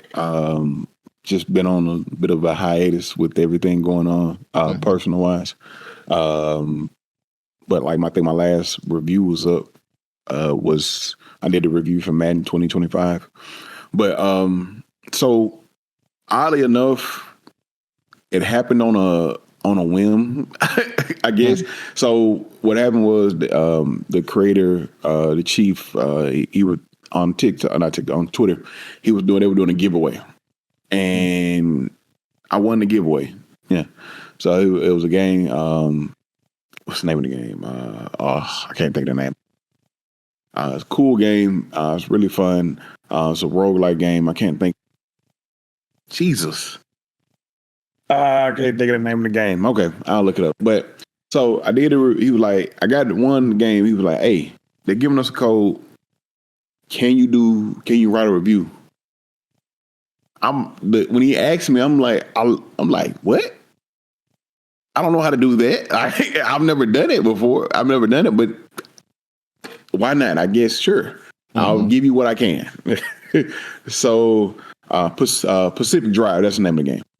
So I end up playing the game, going through and everything like that, and writing a review, sent it to him, and that was, went from there. And he was like, hey, would you like to write reviews or whatever the case may be? Sure. I don't mind. He's like, but it's not always going to be free games and things. Like that. Okay, because it's started. The site started like I'm not getting paid. It was just doing it just because I was enjoying the game or whatever the case may be. And he said it's not always going to get paid, but sometimes you may get. It's not going to be paid, but you may get free games from time to time, things of that nature. So that's kind of where I started, and from there I've been blessed enough to do like certain games, getting certain games for free, things of that nature. And it just kind of picked up from there. Like I'm not gonna say enjoyed writing, but I always had like a little itch to write stuff, whether it be, comics or just the writing aspect of it, being a writer, things of that nature. That wasn't something I was going to pursue, or wasn't something I was pursuing in that realm. But having the opportunity to write for those sites, write for that site, and write for games, and then you're seeing your review get, like I think I did a review for a game earlier this year, and like it was one, like if you go search for it, like my review is like the second or third when it pops up on Google. Seeing little stuff like that, I think that's pretty cool to me.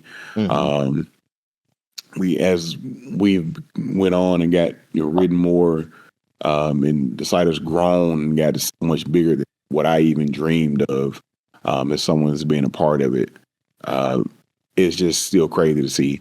Like we are now recognized by bigger gaming companies or what have you. So we've gotten codes for certain games.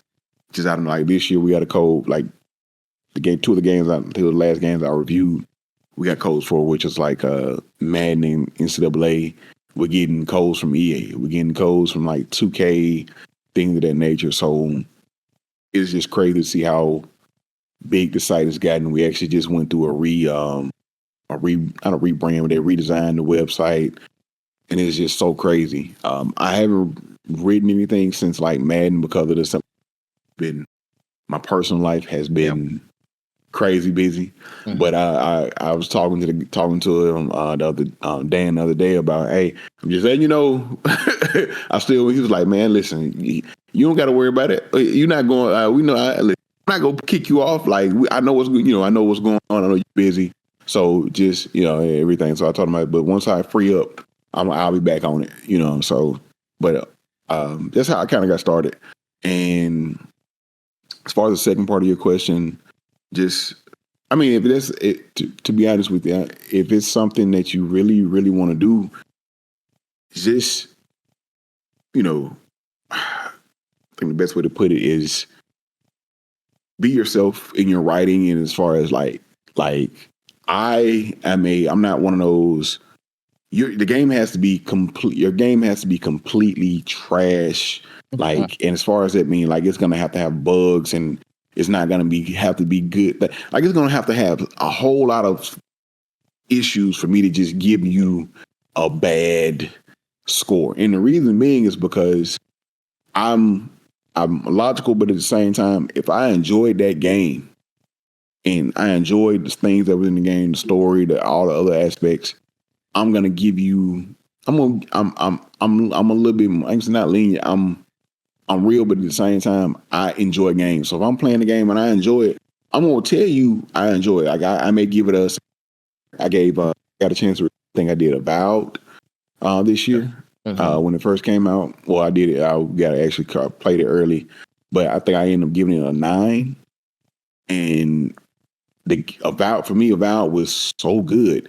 Like I love RPGs, and it fit it fits so well playing that game. And I don't normally do. I am a meathead when it comes to certain like I like to hit. I want to. So I mostly go like warrior class or something that I can hit you with a strike or whatever sword. This time I switch it up, playing through Avowed. I did more like a mage or something. I'm using magic more than anything. And first time ever doing that. And it was just cool how the game does and how you can kind of switch. Like in Avowed, you can have like two sets. So I can have like I had like a grimoire in one hand and a casting spells, hitting you with the wand, and then if I want to, I can switch to another set where I had like a sword and a grimoire in the other hand. Like so, it was cool to just do stuff like that. And it was my first time ever doing it, going like a full range or full mage.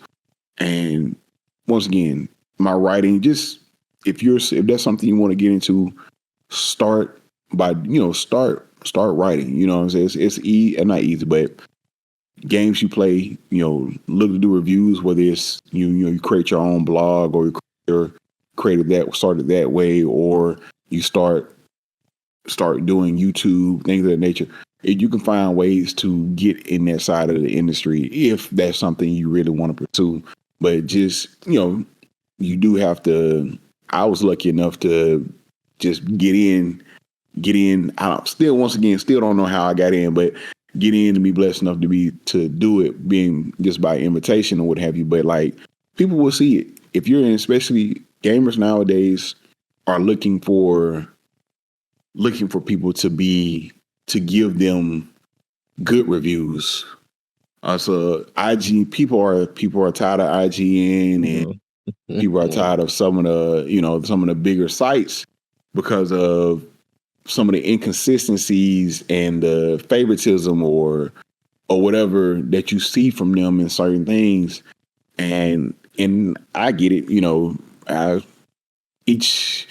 the same person doesn't always review that same game or those similar games. So you're going to get different scores from different person. Mm-hmm. But a lot of people are starting to like, they don't trust them. They don't trust them. They don't want to talk about it on OpenCritic. It's too many people, or Metacritic, too many people just giving certain games bad reviews just because they don't like, whatever.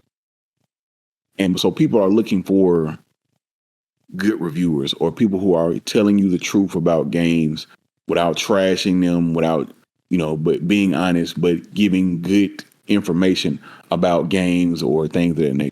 People are looking for that. So if you're out here doing good work, people will find you. So. Right. I agree. Like, I was going to say like the whole luck thing, but like if you're already doing something, people recognize your work, and that's how you get connected with people, whether you're or even god damn, even brands and whatnot. They're looking, for you, for your they're not, I want to say, I don't know how to work, but they're looking for your content. Sometimes they just find your content. So, it's just an opportunity to just met up with you. My last two questions. Yes. So Oosagii again. I realized that you said not during the podcast, but you referred to yourself as an actor and a model. What kind of acting and modeling do you do? So It's all right. I'm a part of John Casablanca's talent agency. I joined them when I was 17, and I graduated with them when I was 18, and now I'm currently in school for film and what's it called? Film, right? So basically, we do modeling for mostly local businesses all around Philly, but there's a lot of different spots between, like, I think Philly, Detroit, and I think it's somewhere in the LA area where they do local work basically, and they get us different roles. For example, I don't know if you know the game Life is Strange. Mm-hmm. But they recently just announced a TV show that they're doing. And last year I was off. I had found out about it because I was offered a chance to try and get the role, which I didn't get. But they basically just send us different stuff between small gig roles between like Amazon Studios or different like local ads, and different modeling gigs between local clothing stores or thrift stores to like promote that they have new things in the store. Things like that they just mostly for their pages or for our own personal pages, and nothing crazy, but because like we got work up. But that's cool. I mean, I'm sorry that you didn't get the job, but the fact that you have a place that will allow you to access those opportunities is fantastic, because you may not get that one, but you might get the one that you deserve. And I was watching. I be listening to podcasts. Okay, I gotta learn how to be better. But you know, they it was just referring to how actors and musicians and you know and the like be passing up on these roles. You know, I think what Will Smith was like, oh, you know, I could have been in the Matrix and stuff like that. You know what I'm saying? Like, yeah, but I passed that role to do Wild Wild West. Wild Wild West was not a bad movie. I'm not gonna talk about that. Anyway, so you know, these sort of these opportunities, you know, they're there for you, and again, that is great, because somebody might pass on one of these things and you might get that role, but just because you could have got that role doesn't mean that role was good for you. Will Smith as Neo, nah, he would have. It would just been unnecessarily funny. Exactly. He would throw a joke in there like when it wasn't needed. Like Keanu Reeves was the perfect choice for that. Yeah, perfect Neo. Yes. But yeah, yeah, that's pretty cool. I hope that you get paid for these opportunities. I think to have been in the acting, again, you're still young. You're still in your 20s, baby 20s at that. I don't even. You know where I was in Philadelphia. Philadelphia, going to community college of Philadelphia, but not really going to the community college. I was doing other things that I can't say on camera, but still, yeah, that's pretty sweet. Man. Now I'm jealous. I should have did that, because I would love. I don't have the talent for it, but I would love to do acting and stuff like that. But more so, I feel like I'm better behind the camera. But I would like to be in front of the camera. Little tidbit for the people who watch this thing. Last question last personal question. So Hokage, you've been talking about a podcast now. I don't think I've seen anything about your podcast, and that's on me for not doing my research. But what is your podcast, and why did you start the podcast? So my podcast is called Victory Road, a gaming podcast presented to you by the Blurred Syndicate. But it's me and like my cousin. He's like basically like my brother, but I'm a younger cousin. We've been gamers like for the longest, from Pokemon to now. And we've always had conversations about gaming, things of that nature. And I was like talking to him one day. I was like, hey, what do you think about us starting like a gaming centric podcast, or just where we talk about game, things of that nature? And he was like, first he was like, I don't know. Then, eventually kind of came around. We ended up talking about or getting a name, went through a few different names, and it was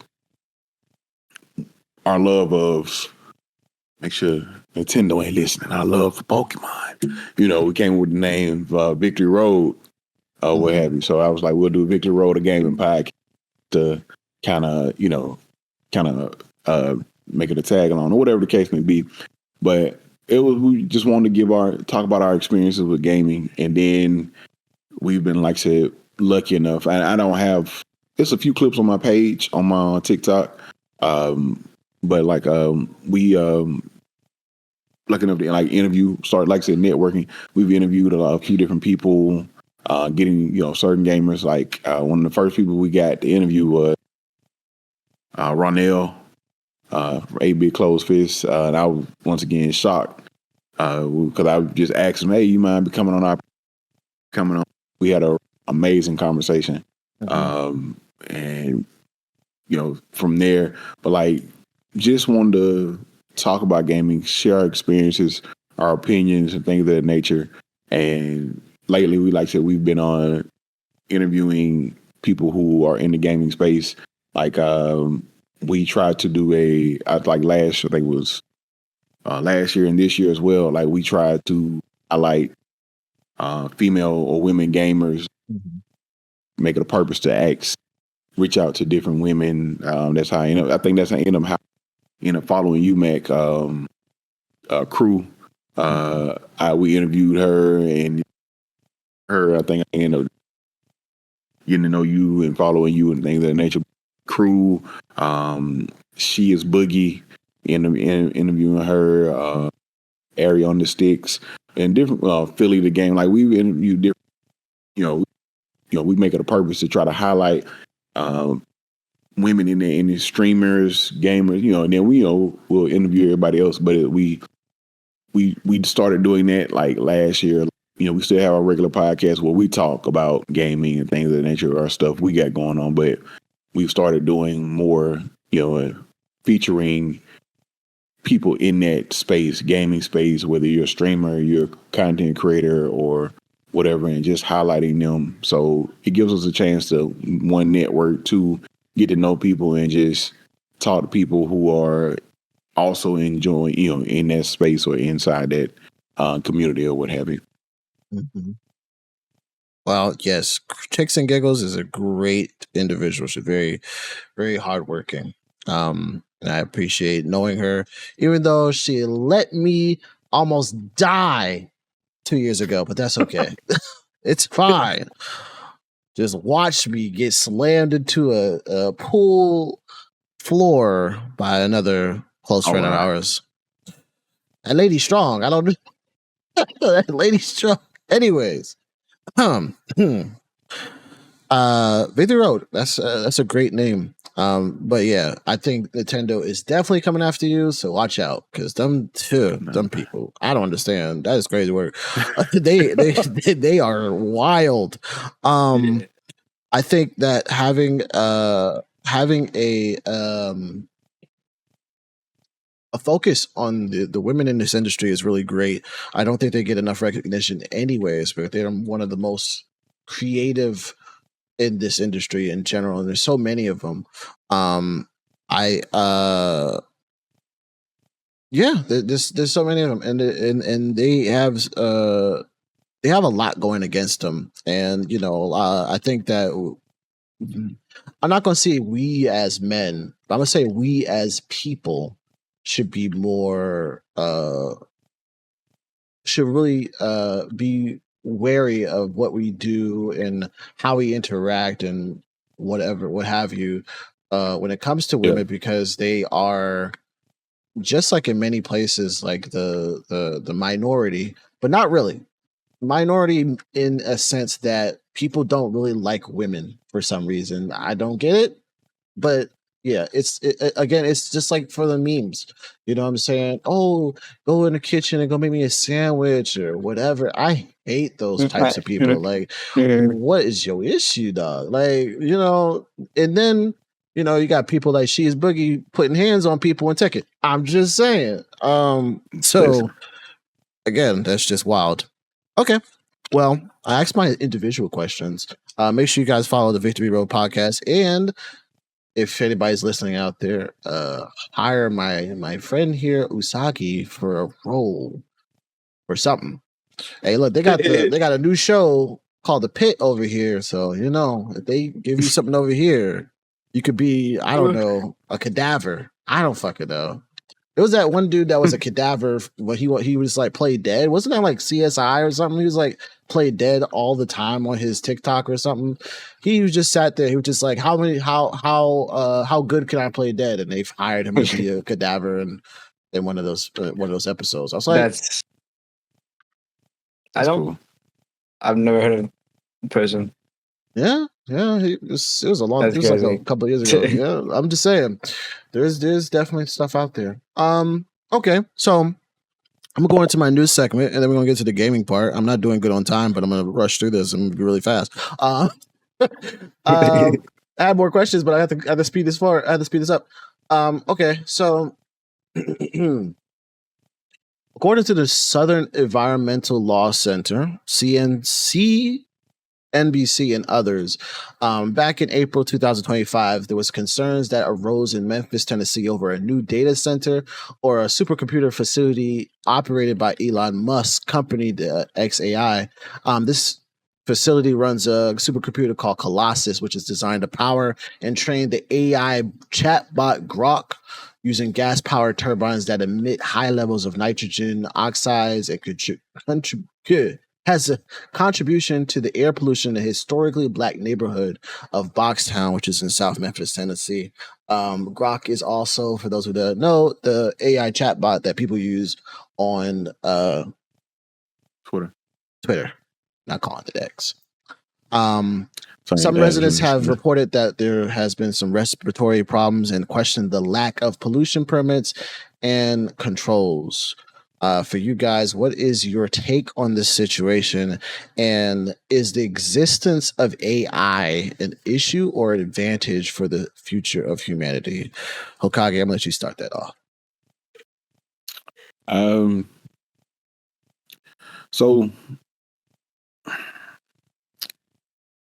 it's troubling as you see what they're doing, and no one's. It's like the whole Flint, Michigan situation, things of that nature, where it's in a heavily populated area with black people, and no one's taking anything into account as far as seriousness and where they put it. Like it's causing issues.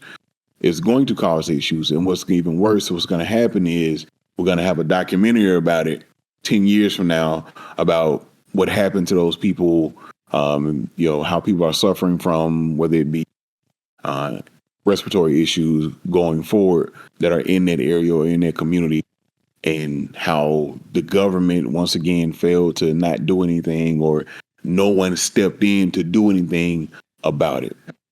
And it's just sad that this thing keeps repeating over and over again, time and time again, and it's affecting black communities. And it's like, once again, this ain't the only one.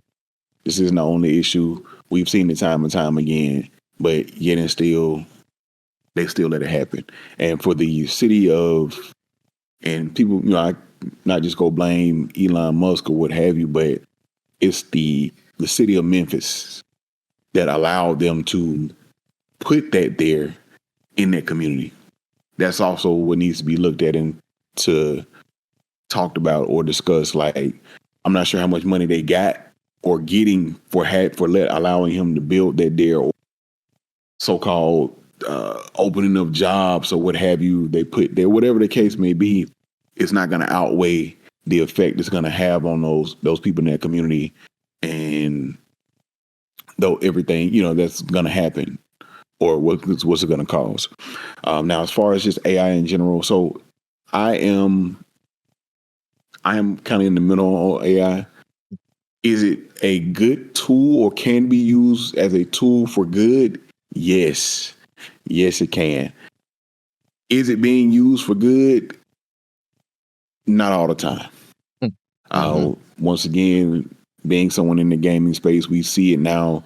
People love to bring up why they don't like Microsoft, because all the layoffs and all the things, whether it be layoffs from the gaming side to just in general Microsoft companies, because they're pushing the use of AI. Now, AI is supposed to be used as a tool to help for those people to use them. For those people that work for Microsoft, AI is supposed to be a useful tool for them to use. It should not be a job replacement. Yeah. You understand? They shouldn't be replacing AI or replacing people with AI. That's what's kind of going on. And it's sad, because once again, AI was created, or I think it was created to be a useful tool, people to use in those jobs, a tool for them to use to help make their jobs easier. But now people above them have started to, you know what? We don't just cut out the middleman. Let's get rid of them and just use the AI. And we'll have somebody monitor the AI case from time to time. Like, that's why I know people have said it about when it comes to searching for jobs, like how you apply for applying for this. Now they have like AI reading resumes, and if it doesn't, excuse me, if it doesn't get optimized correctly or your resume is not optimized, it just goes through the system and gets spit out. It doesn't have the right keywords or doesn't have the right words. So it's not going to get seen or pulled to send to a person to actually look at. Mm-hmm. Like, bruh, like, why are we doing this? So once again, I think AI could be a useful tool in it. I wish it was more of a useful tool and used for good. But people with money and people who want more money have taken it and started misusing it. And once again, another bad thing with AI, it causes, like I said, that center in Memphis, it causes them to have to always, use water to cool, and it's causing pollution and other issues, because of how much people use it or are using it, how much people are using it. But like, once again, overall, AI, is it good? It can be. Is it bad? Once again, it can be, depending on how it's being used by people.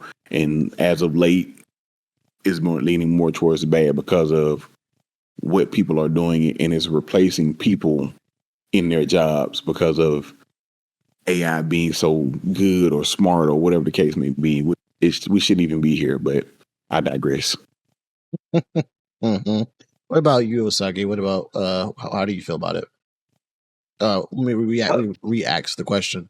What is your take on the situation, and is the existence of AI an issue or an advantage for the future of humanity? That's my question.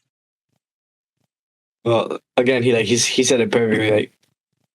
Like, it's really bad how it's going, and like he also said, it's the government's fault. Like that, they're being put into these neighborhoods of people who can't help themselves, or they just can't genuinely like deal with what's going on with it, because it's causing pollution, it's causing all these chemicals in there. It's just making life a lot more difficult. And then the government points it out that that's happening, but don't point out that they're the ones that caused it.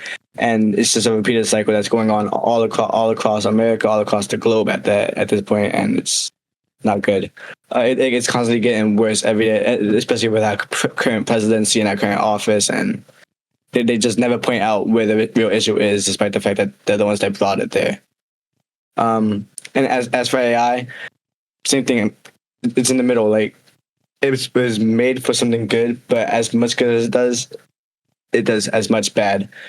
For every single thing that it could make, it could take something down. It could take someone's job. I'm currently seeing it a lot in Philly, where there's like certain jobs and management jobs, routing jobs, for where they're talking about getting AIs to take over the systems and stuff like that for these like salary jobs, because now they're going to save so much money. And now people who, from example, like in my current workplace, they're talking about doing that for the ones as an AI to replace the people who actually physically put the money into our banks, which I don't trust, because now that means we're relying.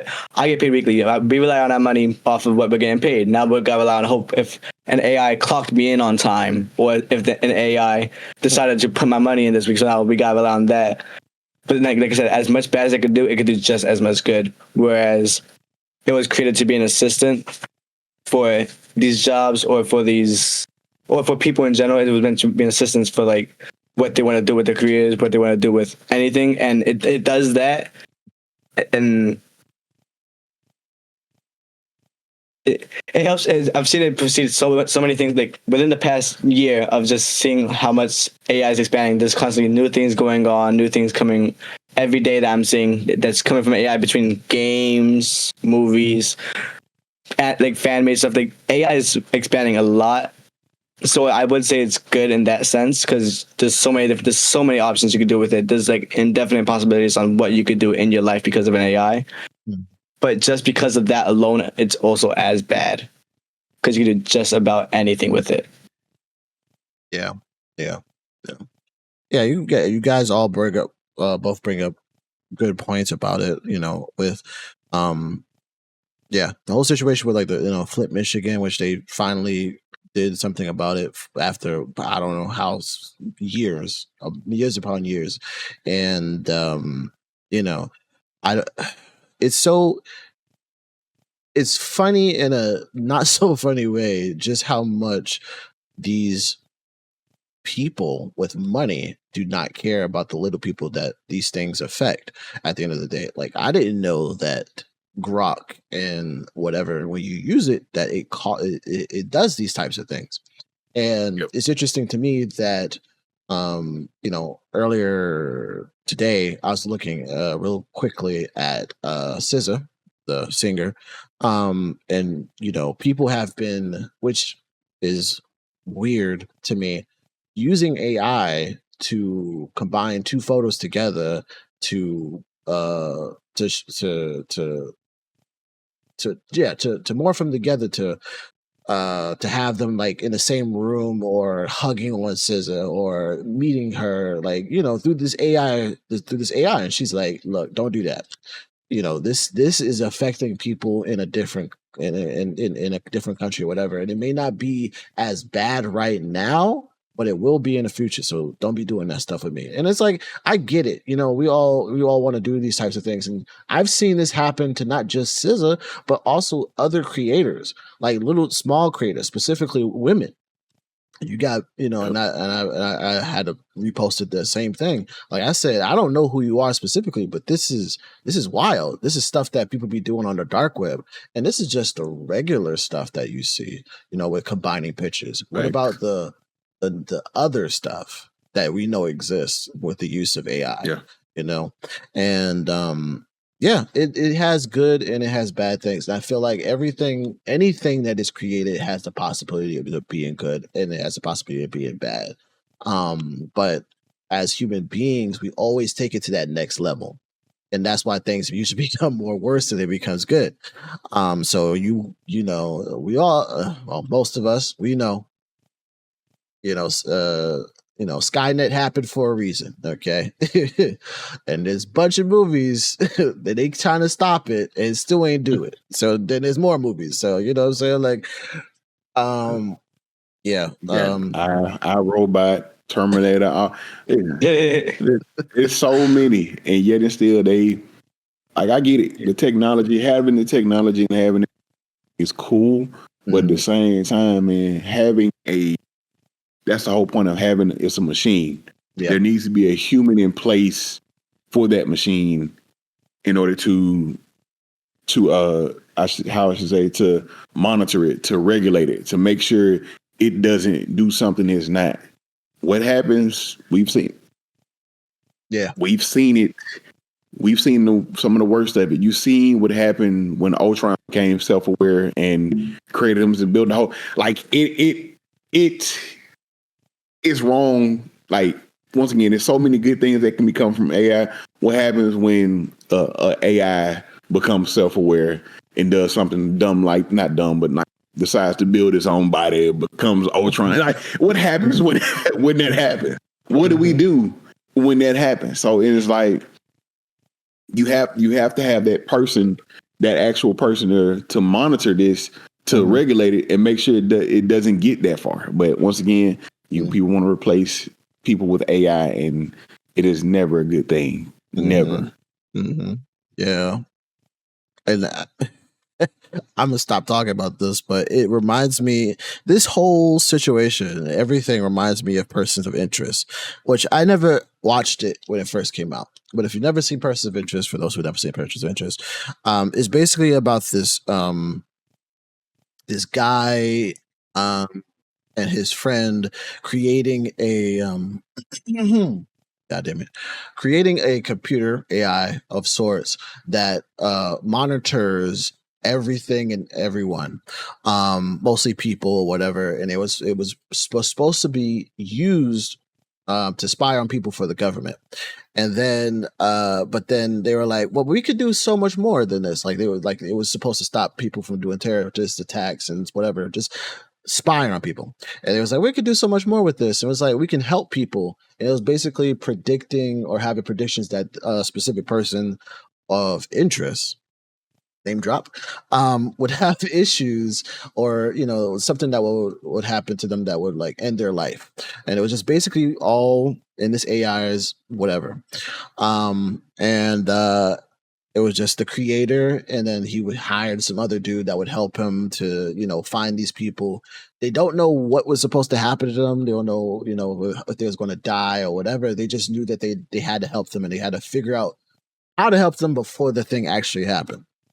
But the idea of being spied on or whatever, like, we don't realize how much stuff, every time I see something like, oh, there's been a data breach or whatever, every time you sign into any of these Google websites, Instagram, Snapchat, Facebook, whatever it is, you are giving away so much, already giving so much information that somebody could find you and ruin your life. I'm just saying. Correct.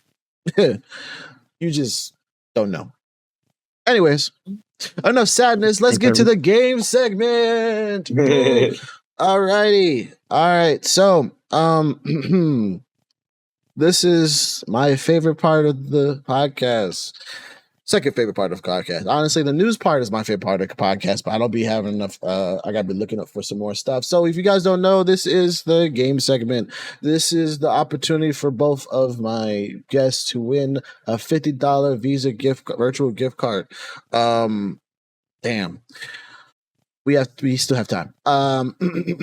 So today, as I mentioned earlier, we only have 3 games today. If it needs to be a tiebreaker, I have a tiebreaker for that, but I don't think so. So we'll only be playing 2 out of the 3 games, most likely. I have a wheel of names here. We're playing word chain, value check, and clue ladder. For some of you, most of you, everyone actually has a C value check, because I didn't reveal that yet. But in value check is expensive gaming items are shown, and my contestants will try to guess how much they were sold for, and whoever gets the closest without going over gets a point. Each player will take a turn, and I'll give them 10 seconds to lock in an answer. So you got to lock that in. Please do tell me that you're locking it in. If you don't, it does not count. Word chain. Everybody loves word chain. Is where we give players a funny mashup phrase from 2 connected terms, and they must figure out both the original phrases that share that middle word. So as I always give the example, Street Fighter blank with the 3 letters, that'd be Street Fighter, Fighter Jet. And then there's the clue ladder. I think the clue ladder is my favorite. I love the clue ladder. I give 3 hints about a character or a game. The questions start from hard, then medium, then easy. You get points based on how quickly you get it. So the 3 points for the first clue, 2 points for the second, 1 point for the third. This is also a lock-in answer game, and you will have 20 seconds, and then this is individual play. So you guys will not be sharing the clues or questions, whatever. Okay. It's gonna be fun.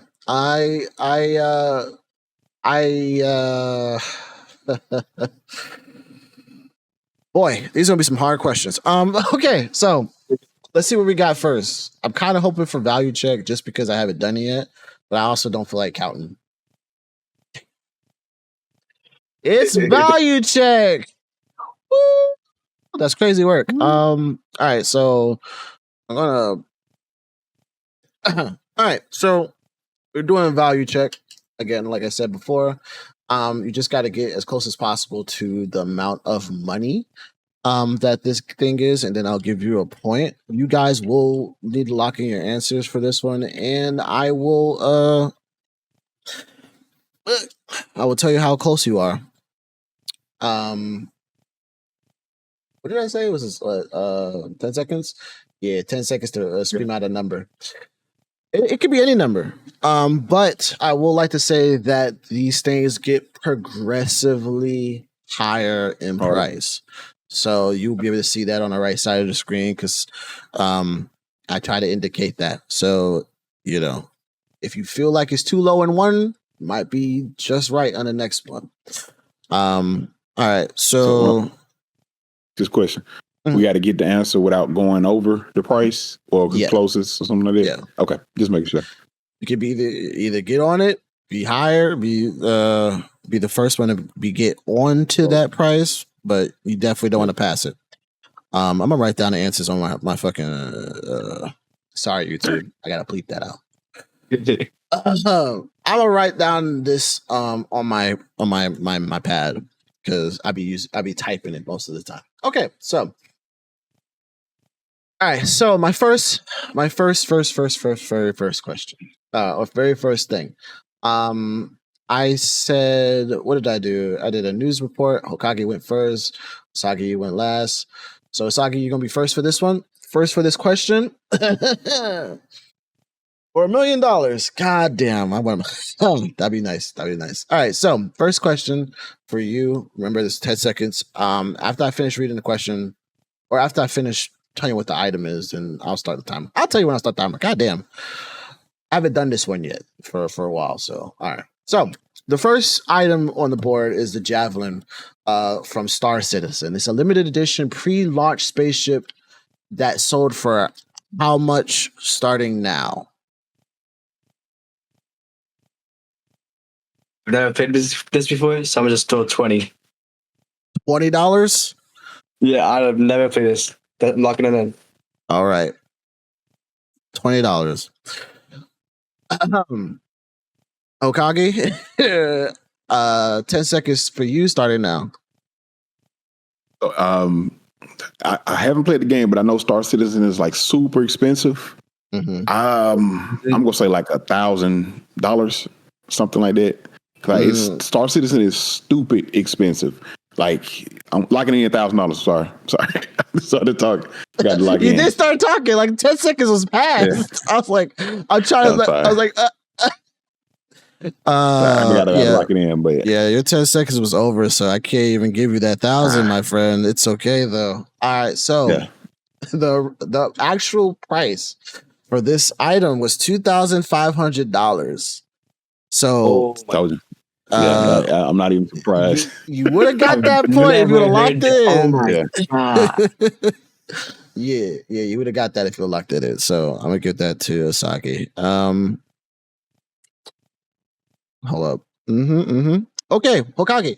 Your question is your item is the blue party hat from RuneScape. It was a festive holiday only cosmetic from 2001 that now is worth up to what due it to its extreme rarity. Your 10 seconds starts now.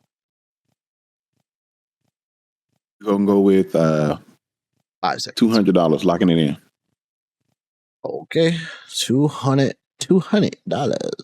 Oosagii, your 10 seconds starts now.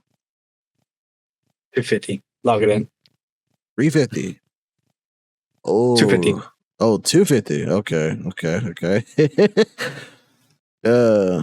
You said 200, Hokage?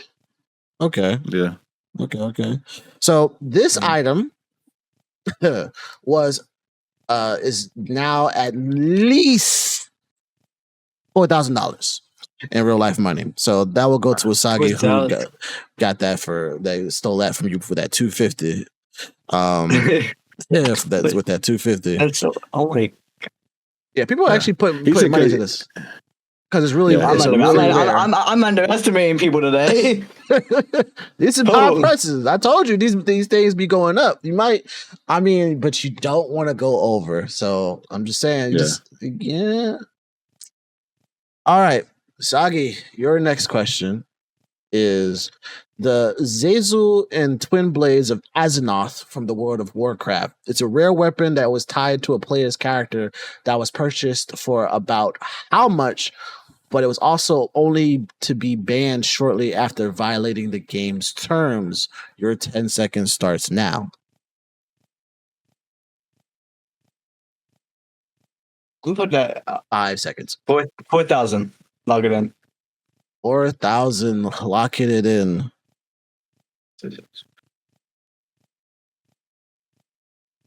4,000. Lock it in. That's crazy. Your 10 seconds, Hokage, starts now. 5 seconds. Let's go. We're going to have 500 locking it in. 500 locking it in. Okay. 500. So the original price, the price of this item before it was banned was $9,500. I give that to Oosagii again.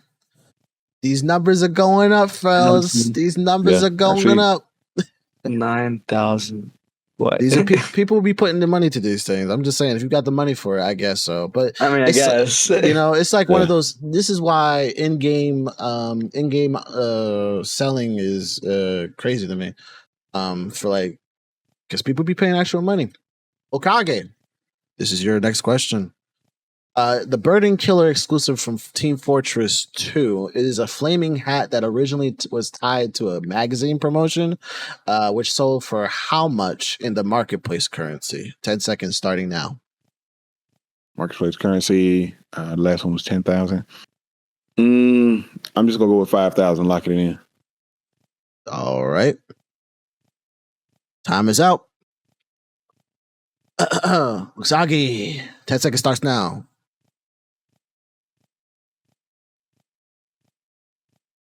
5 I'm going to go with seconds. 9,000 for this one. Lock it in. All righty. 9,000. That's tier 2. Yeah. All right. So the price was $50 billion. No, just kidding. It was actually sold for $12,000 in the marketplace for $12,000. Yeah. So I have to get that to I know Oosagii tier 2. again. I know tier 2 price was expensive for that one. I was like, okay, wait, this is. Yeah, it's good. getting high. It's getting high.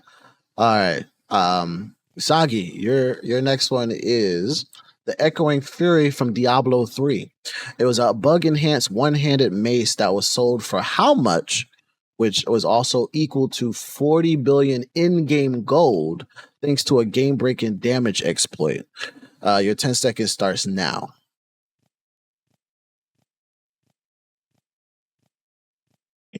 5 seconds. 15,000. Lock it in. Ooh, that timer ran out as soon as you said locking it in. I was about to say, I forgot for a second. God damn. I'm sorry. This is crazy. Okay.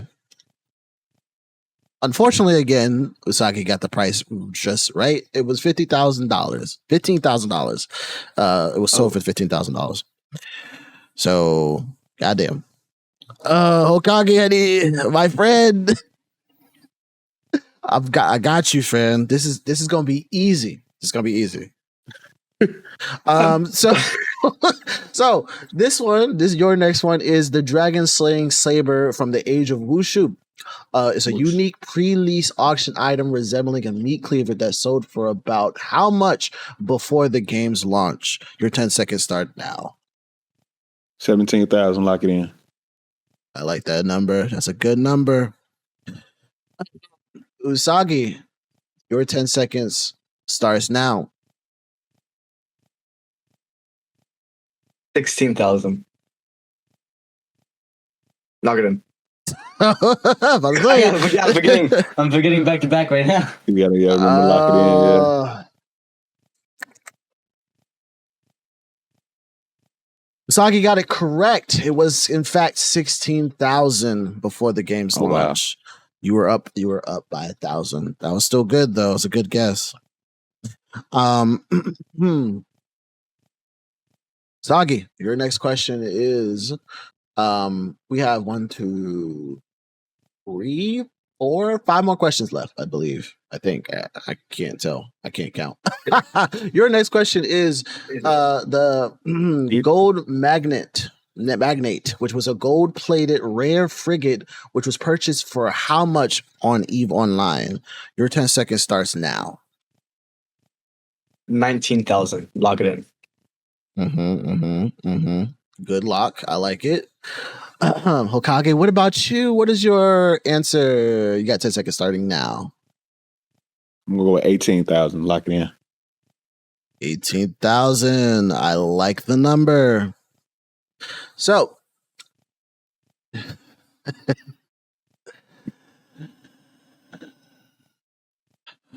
the actual price is $33,500. Jesus.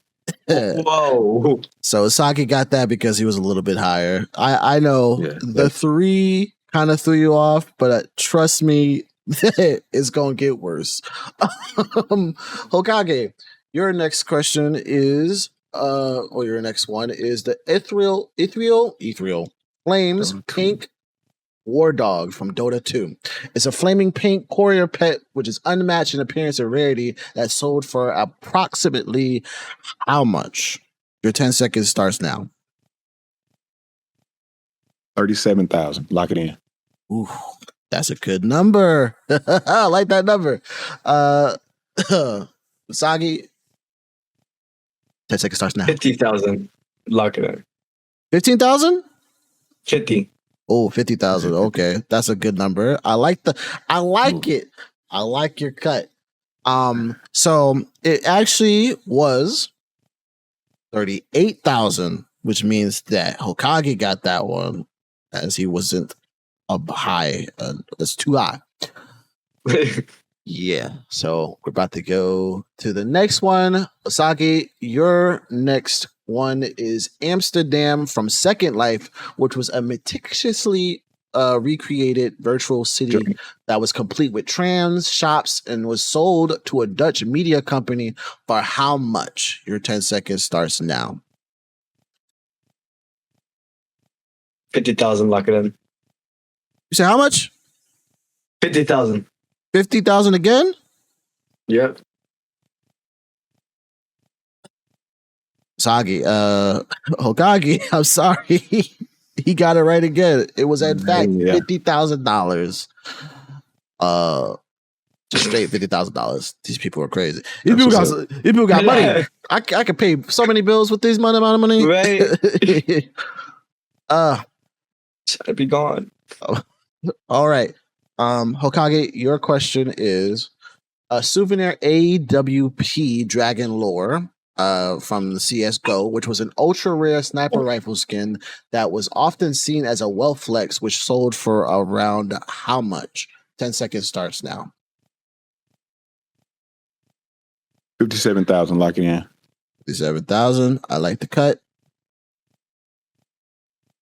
Oosagii, what is your 10 seconds? 62,000. Lock it in. 62,000. I like the number. I don't know why I said what is your number. That was weird. 62,000. All right. So the winner for this was Hokage. The actual number was 61,000. You went up by 1. Oosagii, that was good. This is your last question, Oosagii. This is your last question. Well, both of you get. Well, your last question because you both don't share. Yeah. Oh no, your people do share. What am I talking? This is y'all question. I'm tripping. I'm tired. Okay, leave me alone. Y'all last question.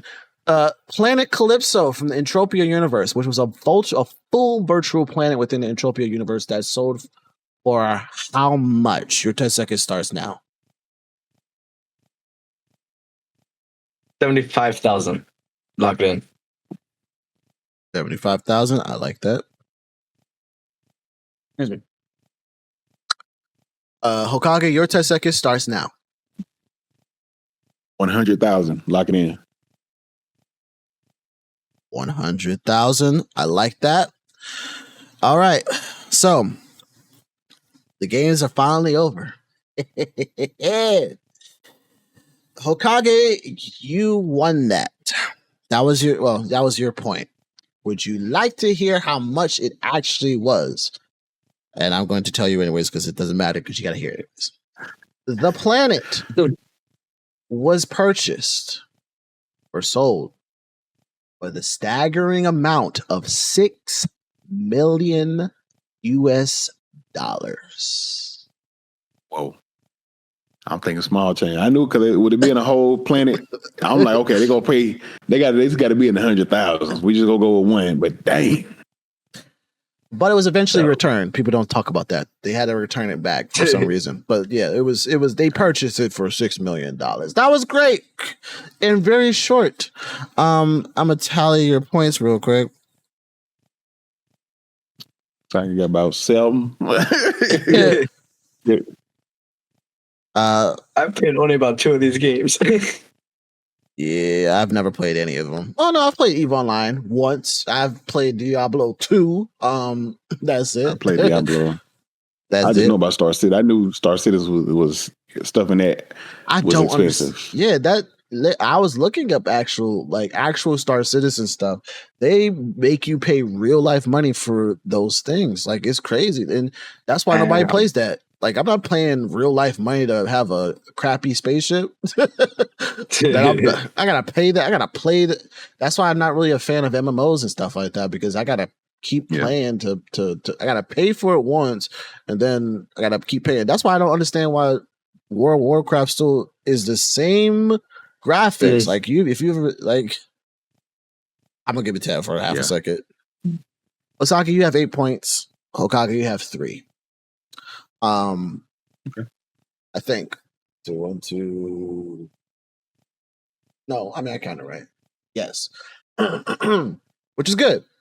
We're gonna get to the next game for a second, but yeah. So I don't understand why World of Warcraft has had a whole trailer that I saw recently for a new DLC, but the games looks exactly the same from 2004. Like, bro, like the graphics for the commercial trailer was beautiful. I was like, damn, that looks great.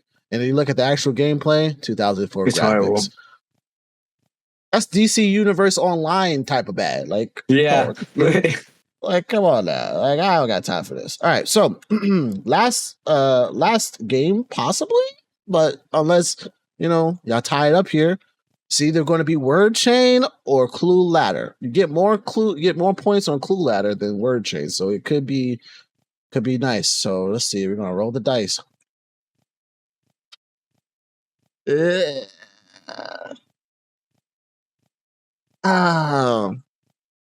What are you gonna say about that bladder?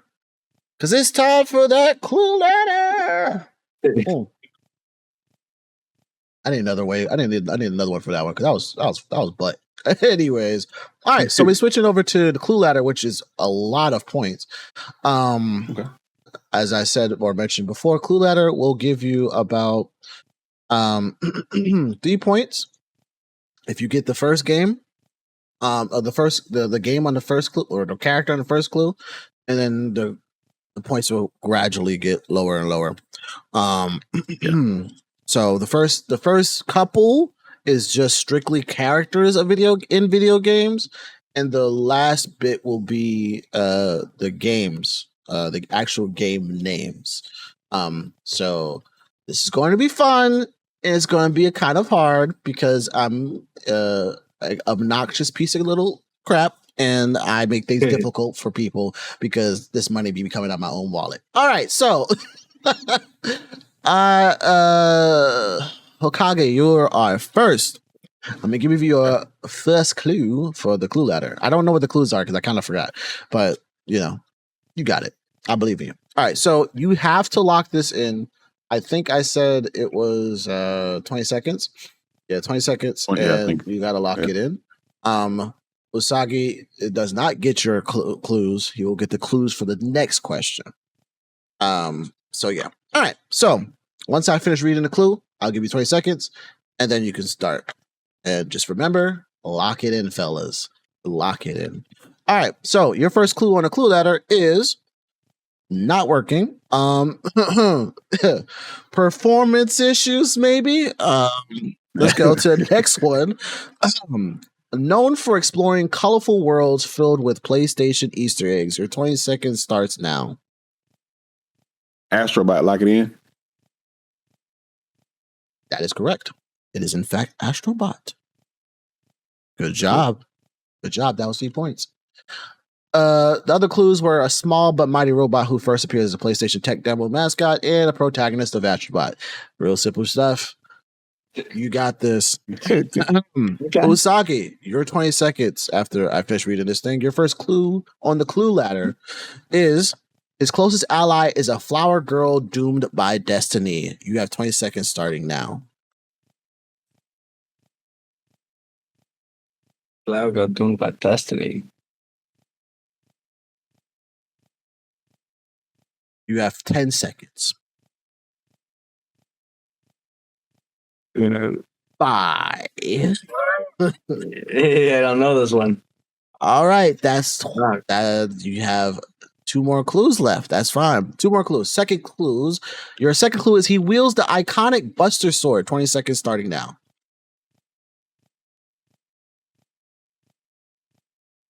$15 seconds. Ooh. 10 seconds. Buster. I don't know. 5 seconds. See, Hokage is like, I want to steal so bad, but you can't. I see it on his face. I see it on his face. I'm like, I feel like I know. Your last clue on the clue ladder is the protagonist of Final Fantasy VII Rebirth. You have 20 seconds starting now. Oh. Okay, I don't know the names. Sora? What? That the name? I'm locked that in. You locked in Sora? Yeah, just to throw an answer. That's just no answer. All right, so even though Kingdom Hearts does have something to do with a little bit of Final Fantasy, that is incorrect. The actual answer was Cloud Strife. Final Fantasy VII. I wasn't guessing that name. My boy Cloud. It's cool. The wrong game. It was the wrong game. I mean, look. I was juggling between Fire Emblem, Fire Fantasy, and in my head. There's too many games. All right. It's cool. I'm not going to lie. I don't know how to say this person's name, so I'm not going to make any stress about it. But if I hear anything close to it, that's fine. All right, Hokage, your 20 seconds, your clue on a clue letter. God damn, I keep doing that. Starts now. It's a picked warrior plagued by visions and inner voices. 20 seconds starting now.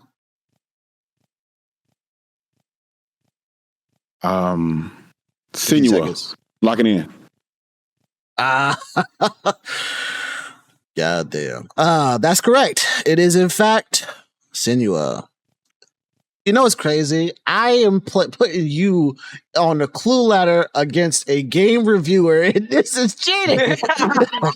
This is terrible. This is John to know the names. I'm so sorry. Oh man, yeah, these who we might. I'm just. And the saying. only reason I remember her name is in the title of the second one, Hellblade. Because I'm reading it. I'm like, Hellblade? No, Senua. And I was like, because Senua's Sacrifice, or Senua Saga, is in the name of the game. Right. The next 2 clues was known for her harrowing journey through Norse myth and the protagonist of Senua's Saga, Hellblade 2. All right. Oosagii, your first question is your first clue on the clue ladder is a warrior from a space colony sent to save Earth. Your 20 seconds starts now.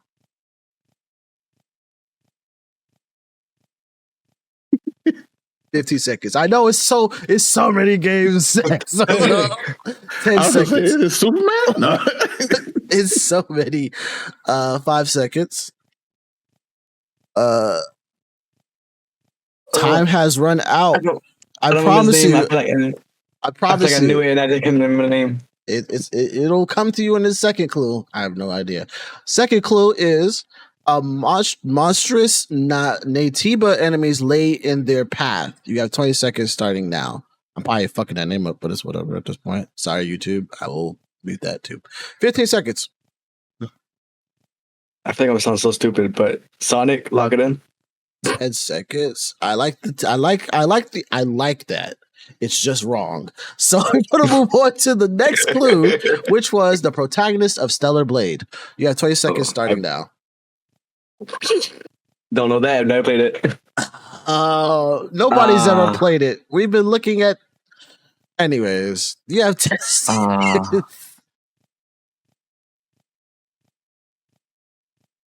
5 seconds. Throw any name out there. 1 second. Oh yeah, knock it in. Her name was Eve. It's okay. It's okay. It happens. All right, Hokage. Your next clue on the clue ladder is a seeker of relics chased by both Nazis and Destiny. 20 seconds starting now. Indiana Jones lock it in? Indiana Jones is correct. His whip and fedora are as iconic as his sarcasm and the protagonist of Indiana Jones in the Great Circle, which I still haven't played, but I will. I promise you, I'm not giving you the difficult ones. He just happened to get the ones that make sense. And the only reason, even if I never played the game, they didn't have the game, I wouldn't like it. I grew up in the 80s. Yeah, watching Indiana Jones movies, Harrison Ford. Mm-hmm. Yeah. Indy? Listen, classics. Yep. Classics. Okay, Oosagii, your next clue on the clue ladder starts now. One of the 7 elite warriors known as the Immortals. 20 seconds starting now. I would like to say there is a time limit. It's 10 seconds. 5 seconds. Time has run out. But no, what I was going to say, there is a there's a kind of pattern here. You might be able to see it, maybe not, but it's so it might help. All right, your second clue on the clue ladder is agile with dual blades and bends time to his will. 20 seconds starting now.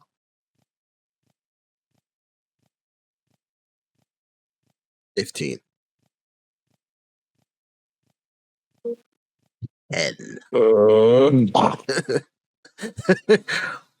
Dual blade. 5. You got no more time is left. Your last clue on the clue ladder is the protagonist of Prince of Persia: The Lost Crown. 20 seconds starting now. I've never heard of this game. Prince of Persia. 10 seconds. Throw a name. Prince Ali, charming as he, lock it in. Prince Ali is incorrect. It was actually Sargon. I've never heard of this game in my life. It's come out in the past. I've heard of this couple of years. I think it came out last year, actually. Yeah, it's one of the newer ones. Yeah, it was. I never played the game, so I did. Mm-hmm. So I couldn't play. Wouldn't know. I didn't know his name, but I knew it was. I know of the game. I just wouldn't. I wouldn't have gotten that right either. Yeah, it's a 2D. It's a 2D. Prince of Persia game. Platformer. Yes. All right, so. Yeah, I'm whipped right now. Hokage, your first clue on the clue ladder is a warrior clad in ceramite carrying the Emperor's Wrath. 20 seconds starting now. Asura, lock it in. That is a good answer. Incorrect, though. Yeah, I think it was. Second clue on the clue ladder. He was demoted after previous events, but returns as a lieutenant. 20 seconds starting now. I do not know. 15 seconds. James, lock it in. That's Solid Hill too, goddammit. But that's also incorrect. Last clue on the clue ladder is the protagonist of Warhammer 40,000 Space Marine 2. 20 seconds starting now. I know of the game, never played it, so I have no idea. So we just go throw one out there. Henry, lock it in. The widest names. That's a good answer. That is incorrect, though. His name was Lieutenant Titus. Good game. I mean, if you like that type of thing, it's still good. I had Warhammer was good. Yes, Warhammer and Space Marines 2 is a good game. Yeah. Okay. And I'm saying Henry because I think Henry Cavill was playing him in real life version. The movie they're making. That's gonna be good or bloody. I don't know. Henry Cavill doesn't need to be in every movie, but that's just me. Hey, give me The Rock again so he could play 50 more motherfuckers. All right, so your next clue on the clue ladder, Oosagii, is a space explorer trapped in a looping alien planet, reliving her own death repeatedly. 20 seconds starting now.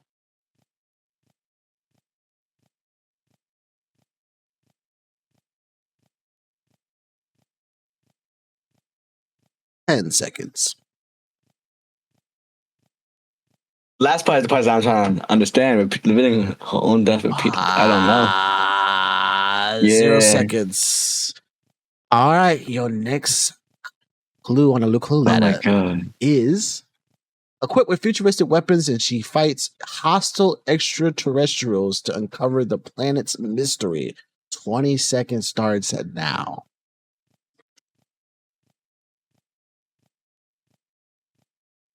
$15 seconds.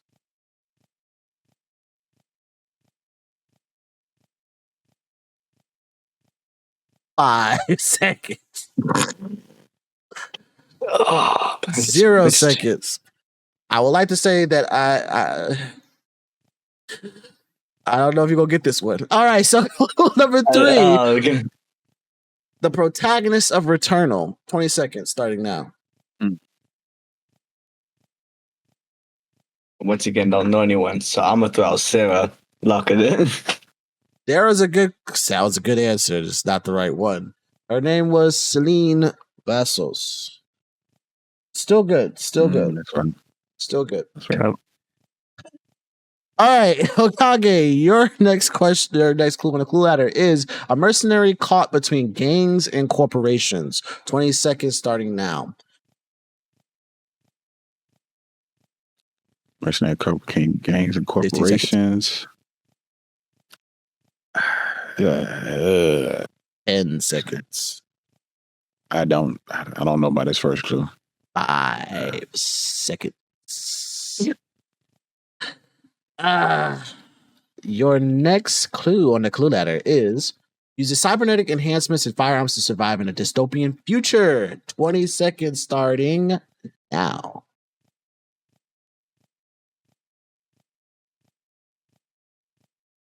Oh, dang it. The one that Sagi knows.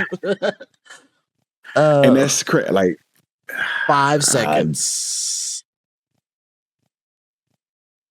So I lock it in. I don't know. I ran out. Clue number 3. The protagonist of Cyberpunk 2077. 20 seconds starting now. I don't know the man's name. It's just side lock it in. I don't remember. I can't remember his name. That is incorrect. The protagonist of Cyberpunk 2077's name was V. Just V. V. Yeah, that one killed me. That one killed me. I could not remember. I knew when the second clue. I knew what game it was from. I just did not know the person's name. That's all. I'm like, what is this person? What is this person? Everybody likes to, not know. Yeah. Damn, Oosagii. Yeah. I am so sorry. But if you get this, I will give you 10 points if you get this question right. Okay. I do this all the time. Don't worry about it. This is the last clue for the characters, by the way. So, clue number 1. One is a scholar of the arcane. The other is a battle-hardened ex-soldier. Together, they face supernatural threats in 19th century America. You have 20 seconds starting now. Never played the game, by the way, so I have it, though. Just never played it. 10 seconds. I know the game. I'm trying to think the character. 5 seconds. You can give me their first names, you still get the 10 points. The seconds are over. Now I give you next clue. Next clue is they confront vengeful spirits across haunted locations, combining knowledge, combat skill, and ghost hunting tools to survive. 20 seconds starting now. I don't think he knows what I don't know. Think you know what it is. Yeah, I lost it. I know the game. I know it. I knew the game from the first one, but yeah. I think I know the game. 5 seconds. Ooh, time is out. Your last clue is the protagonists of Banisher's Ghosts of New Eden. 20 seconds, starting now. I don't know, so I'm gonna just throw out Eden. Lock it in. If one of their names was Eden, that would be great. But that was in fact incorrect. Their names were Antea and Red. That was good. That was good. I said Red in my head. I bet. I was just going red. Red would have been nice because that's the color of the screen. Okay, so Hokage, you are starting us with actual game titles, and we already know as the reviewer, you probably know the names of these games. So, all right. So first clue on the clue ladder is tear through hordes of demons in an interdimensional battle across Earth. 20 seconds starting now.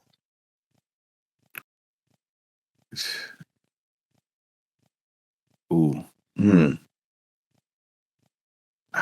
What is this? Seconds. That's not it. 5 seconds. Devil May Cry. Lock it in. That was a good answer. I did not expect you to say that. That's just incorrect. But I was trying to think of something. After this question, I would like to clarify some things, but it's okay. You got this. I believe in you. Clue number 2. Iconic heavy weaponry and brutal combat. 20 seconds starting now.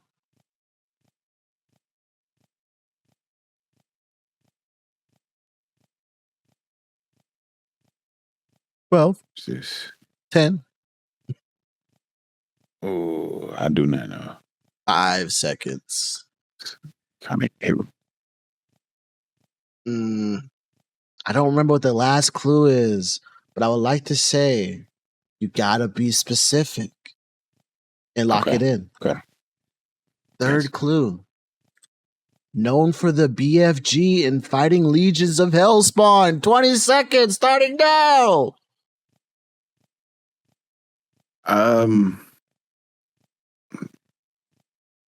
Devil May Cry 5, lock it in. I don't know. This was Doom Eternal. God dog it. Okay. That's right.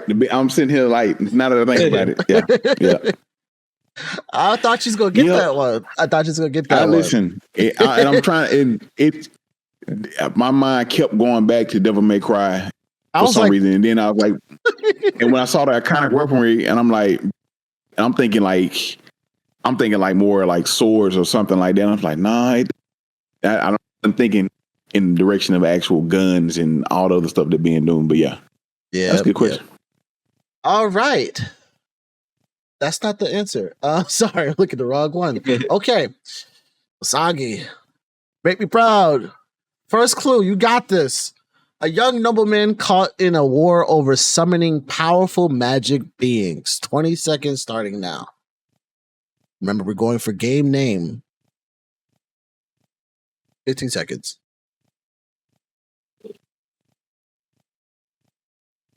10 seconds. Any game will do at this point. 5 seconds. 0 seconds. You got another chance. Here's your second clue. You might get it. Swordplay and magic shape the fate of kingdoms. 20 seconds starting now. It's one of two things. So I'm going to throw this first one out first. Okay. Wizard 101. Lock it in. Wizard 101 is great. Just not Wizard 101. Just not the right one. Your last clue is Clive Rosefeld fights to protect his homeland in this game. 20 seconds starting now. Got very confused. Who's Clive Rosefeld? Don't know that name. 10 seconds. I feel like I'm not a gamer right now. I don't know. 5 seconds. 0 seconds. You're still a gamer if you play games. You just been out in IRL streets. You know more about cheesesteaks than actual video games at this point. But it's okay. The game was Final Fantasy 16. That was kind of difficult. Not a lot of people know about Clive. I'm still playing through the game myself. It's cool. Hokage. I own all them. I've never played them. You own all the Final Fantasy game? You know where to start. All right. Hokage, your first clue is you recruit companions, cast spells, and make choices affecting the story. As vague as that is, I believe you can get it. 20 seconds starting now.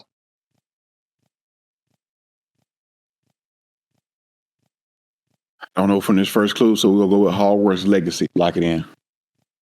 That was a good answer. Not right, but that was good. I'm gonna keep saying that, but that was good. I like that. I would have thought about that one. I forgot that game existed. That's what I thought. Your second clue is survive a fantasy world full of magic, danger, and mind flayer experiments. 20 seconds starting now. Forspoken, lock it in. I don't know.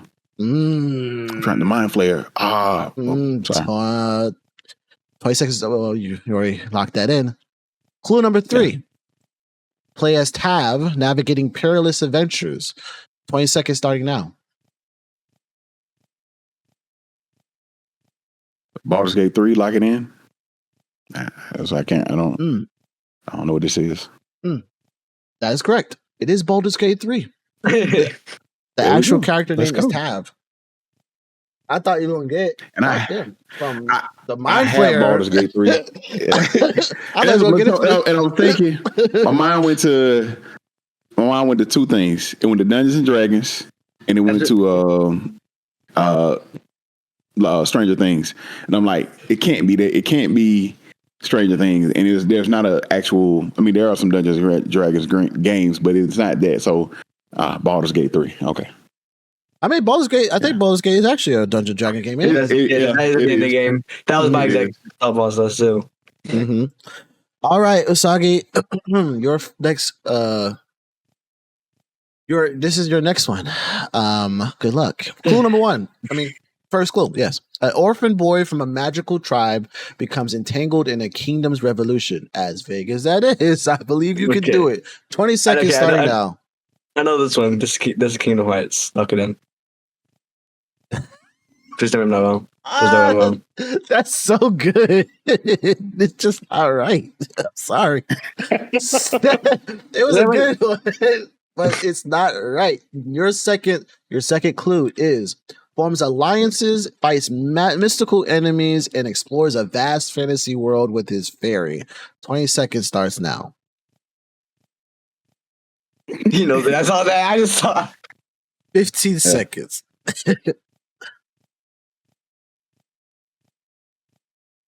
10 seconds. 5. I can say that is not what you're thinking. If you're thinking anything, time has run out. Last one is clue number 3 is the protagonist Will leads the adventure. 20 seconds starting now. Will. Not Will Smith, because he wasn't in the Matrix, but Will. You have 10 seconds.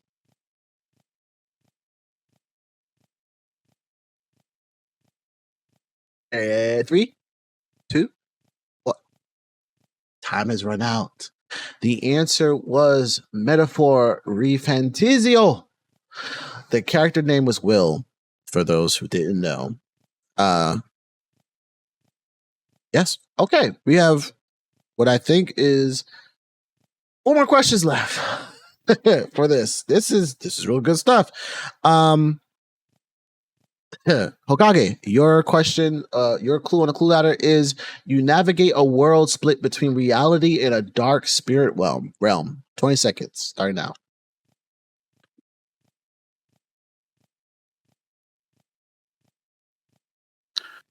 Oh, one of my last answers, Forspoken, lock it in. Good answer. Clue number 2, though. Solves puzzles and confront supernatural threats using psychic abilities. 20 seconds starting now.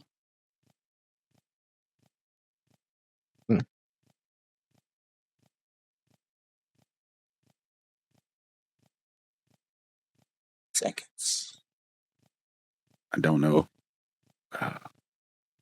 5 seconds. Anything will do. 1 second is over. All right. 3 seconds. Clue number 3. You play as Marine, a medium exploring the spirit world. 20 seconds starting now. What is the name of that game? I know the answer. I just can't think of the Lord Jesus.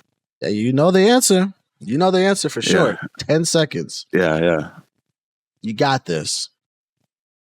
I don't, because I can't. It's not coming. Lord 5 Jesus, I'm old. seconds. I quit. I don't. I know the answer to this game. I know the answer. The answer to the game is the medium. Yep. It's called the medium. It's in the clue. Yep. It's really. You know what? there. I was thinking. You know what? I was thinking it was the other game. Good. Never mind. The one with the rats or the Control. I was thinking it was Control. Control is actually a good one. Maybe I'll put that in my next episode. Yeah. Not you people who are listening. And I remember the medium too. But yeah, that was okay. All right. Last 3 questions. You ain't gonna get this, Oosagii. I might as well skip you. He might. I believe in you, though. I believe you, though. I believe in you, though. You got this. First question, first clue for the clue letter is a World War I French soldier trapped in a claustrophobic subterranean bunker. Very specific. You should be able to get this. 20 seconds starting now. Whoa.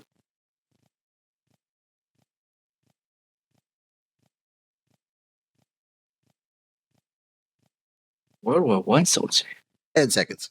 You still stuck on that part. 5 seconds. In a bunker? In a bunker.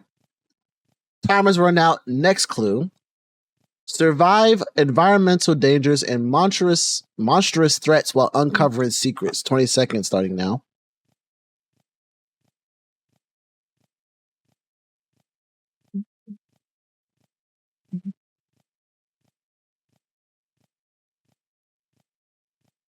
Eight seconds.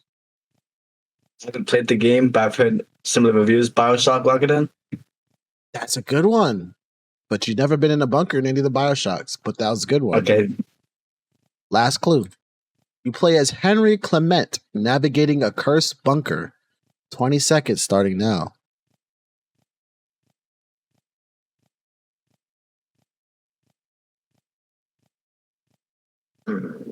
It's the thuggish, ruggish boat. Oh, sorry. I gotta take 10 seconds.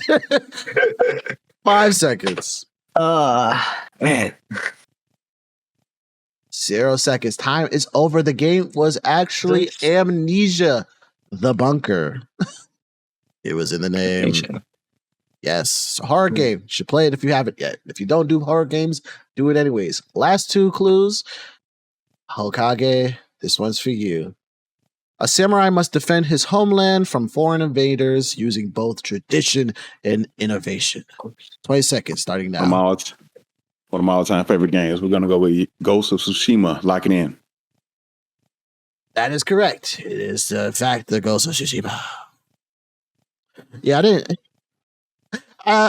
really couldn't think of anything that was going to be good for that. Other answers: Master of Stuff in Combat, play as Jin. That's Jin fine. Sakai. Last question for you, Oosagii. I believe. Clue number 1. A haunted mountain hides dark secrets and vengeful spirits. 20 seconds starting now.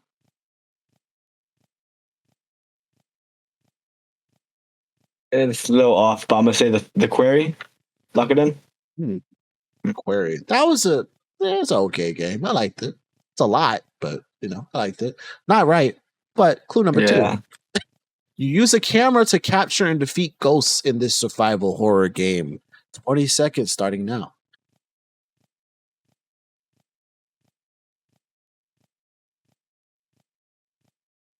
Fear Therapy? Lock it in. Ooh, Fear Therapy. That's a good one too. again. Uh, Clue number 3. You play as Yuri, a woman with the ability to see spirits. 20 seconds starts now. I think I know this game, but it's You probably do. I just need to know what you know. I just need to know what you know. 10 seconds. Oh. 4, 3, 2, 1. Time is out. The game was Fatal Frame, Maiden of the Black Water. That was good. You had a good idea. All right, so we have a good game here, honestly. Yeah. So, Hokage has now 16 points. You had 13 that game, and Oosagii didn't make any points. So that means you won. Hokage has won the entire game. Like I said, normally I do like 3, but there's no tiebreaker here since he, got more points to you. If you both get points, look, them 3 points, them 3-pointers saved his life. He was on the come up. That's what it was. That's on the reason. Those 3, getting those games on the first one to get those 3 points. Yeah, that was good. So congratulations to Hokage. Oh my God, words! Congratulations to Hokage. Thank you for you guys participating on this. I try to do it as fast as I possibly can. And yeah, it was a good conversation. You are one of the first 2 people that I didn't know personally that came to the podcast, so I appreciate y'all for doing this. Oosagii, do tell us about some things that you got going on, events, and just about your channels that you want people to follow. Actually, I have an event coming up soon on the 11th of October. I'm doing a Hispanic Heritage Month IRL stream with 2 other local Philadelphia creators. We're going to be making do-it-yourself stuff from our Hispanic heritage, and while also answering questions and explaining what our heritage is. It's going to be a little IRL stream outside with I'm getting some more stuff planned for it, but that's the base gist of it. So if you guys can go check it out, that's going to be on Oosagii on Twitch, Instagram, TikTok, YouTube, Oosagi, and yeah. Okay, well, make sure y'all tune in with that. Yeah, I had another friend that was doing stuff for Hispanic Heritage Month as well. So yeah, we all got to celebrate each other. You know what I'm saying? We can't expect people to celebrate just one thing if we can't, support each other at the end of the day. Hokage, what about you, friend? We getting off these breaks. We going to throw the kids away? Do what we need to do so we can start making content, or what? No, I'm just kidding. Don't throw the kids away. Absolutely. No, absolutely. We're gonna definitely get back. You know what I'm saying? We're gonna start it back up this week with my regular TikTok videos, YouTube shorts, things of that nature. But also podcasts will be hopefully going. We're gonna start back. It'll probably be in the month of October. We'll start back that on a regular Thursday. Usually we post on Thursdays. It's on my YouTube channel. You can go check, or my Twitch channel at TheHuskyHokage.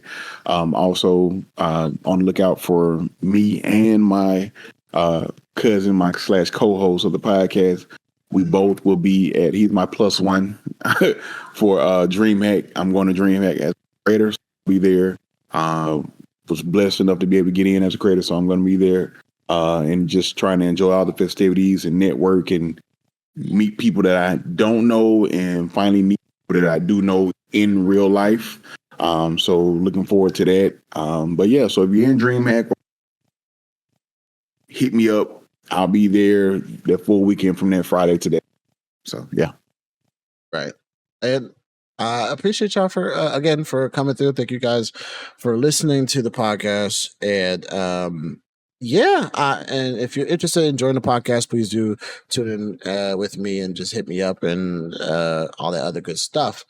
Again, really incredible meeting you both, and really inspiring to just learn about stuff besides, just gaming that people can do, modeling, acting, IRL streams, podcasting, journalism. Like there's so much more to creating content than just gaming. And you guys are, really the kinds of people that, people need to see more of. And I try to tell people, like, this podcast is not just for people who just play video games. I do talk about a lot of video games, but it's not just for that, musicians or whatever. I try to curate my stuff based on who's coming through. I want to talk to more about people. This is the Virtual Visionary Podcast. We focused on people who create content on the internet. But you're not going to find OnlyFans girls here. We don't pay that.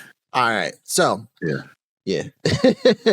Again, I appreciate y'all. And thank y'all for coming through. Really. I really appreciate it. My pleasure, man. I'm glad I came. I really enjoyed the experience. Yes, thank you for having me. No problem. Thank you guys for tuning into the Virtual Visionary Podcast. Once again, appreciate the folks for coming through. Oosagii and TheHuskyHokage. Make sure y'all view and tune into them on their socials. I really tried my best not to make this podcast too long, but again, doesn't matter. We had fun. If you're interested in joining us on the podcast, whether you are a content creator of any sort of type, whether you do music, video games, art, whatever it is, as long as you create content on the internet, you are worthy of being on the podcast. Just, hit me up and do watch my previous episodes, watch my future episodes, follow me, like, subscribe, all that beautiful stuff. Make sure that you tune in with us on every Wednesday and Thursday. Spotify on Wednesdays, YouTube on Thursdays. And yeah, I don't have any other crazy things to say except you buy my merch. I'm from the south side of Japan. Buy the merch today. Okay. It should be on my fourth wall. Mac of all games, fourthwall.com or whatever the heck it is. I'll put it in I'll put it somewhere. I need y'all to buy my merch. When we make that Virtual Visionary merch, you gonna buy it. Anyways, I love you guys. I appreciate y'all, and I hope that you have a great time. And peace.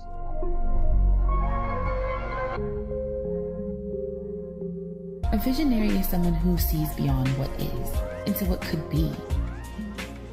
They imagine and inspire new futures. Those who create are the ones who define the future. A future directed by you.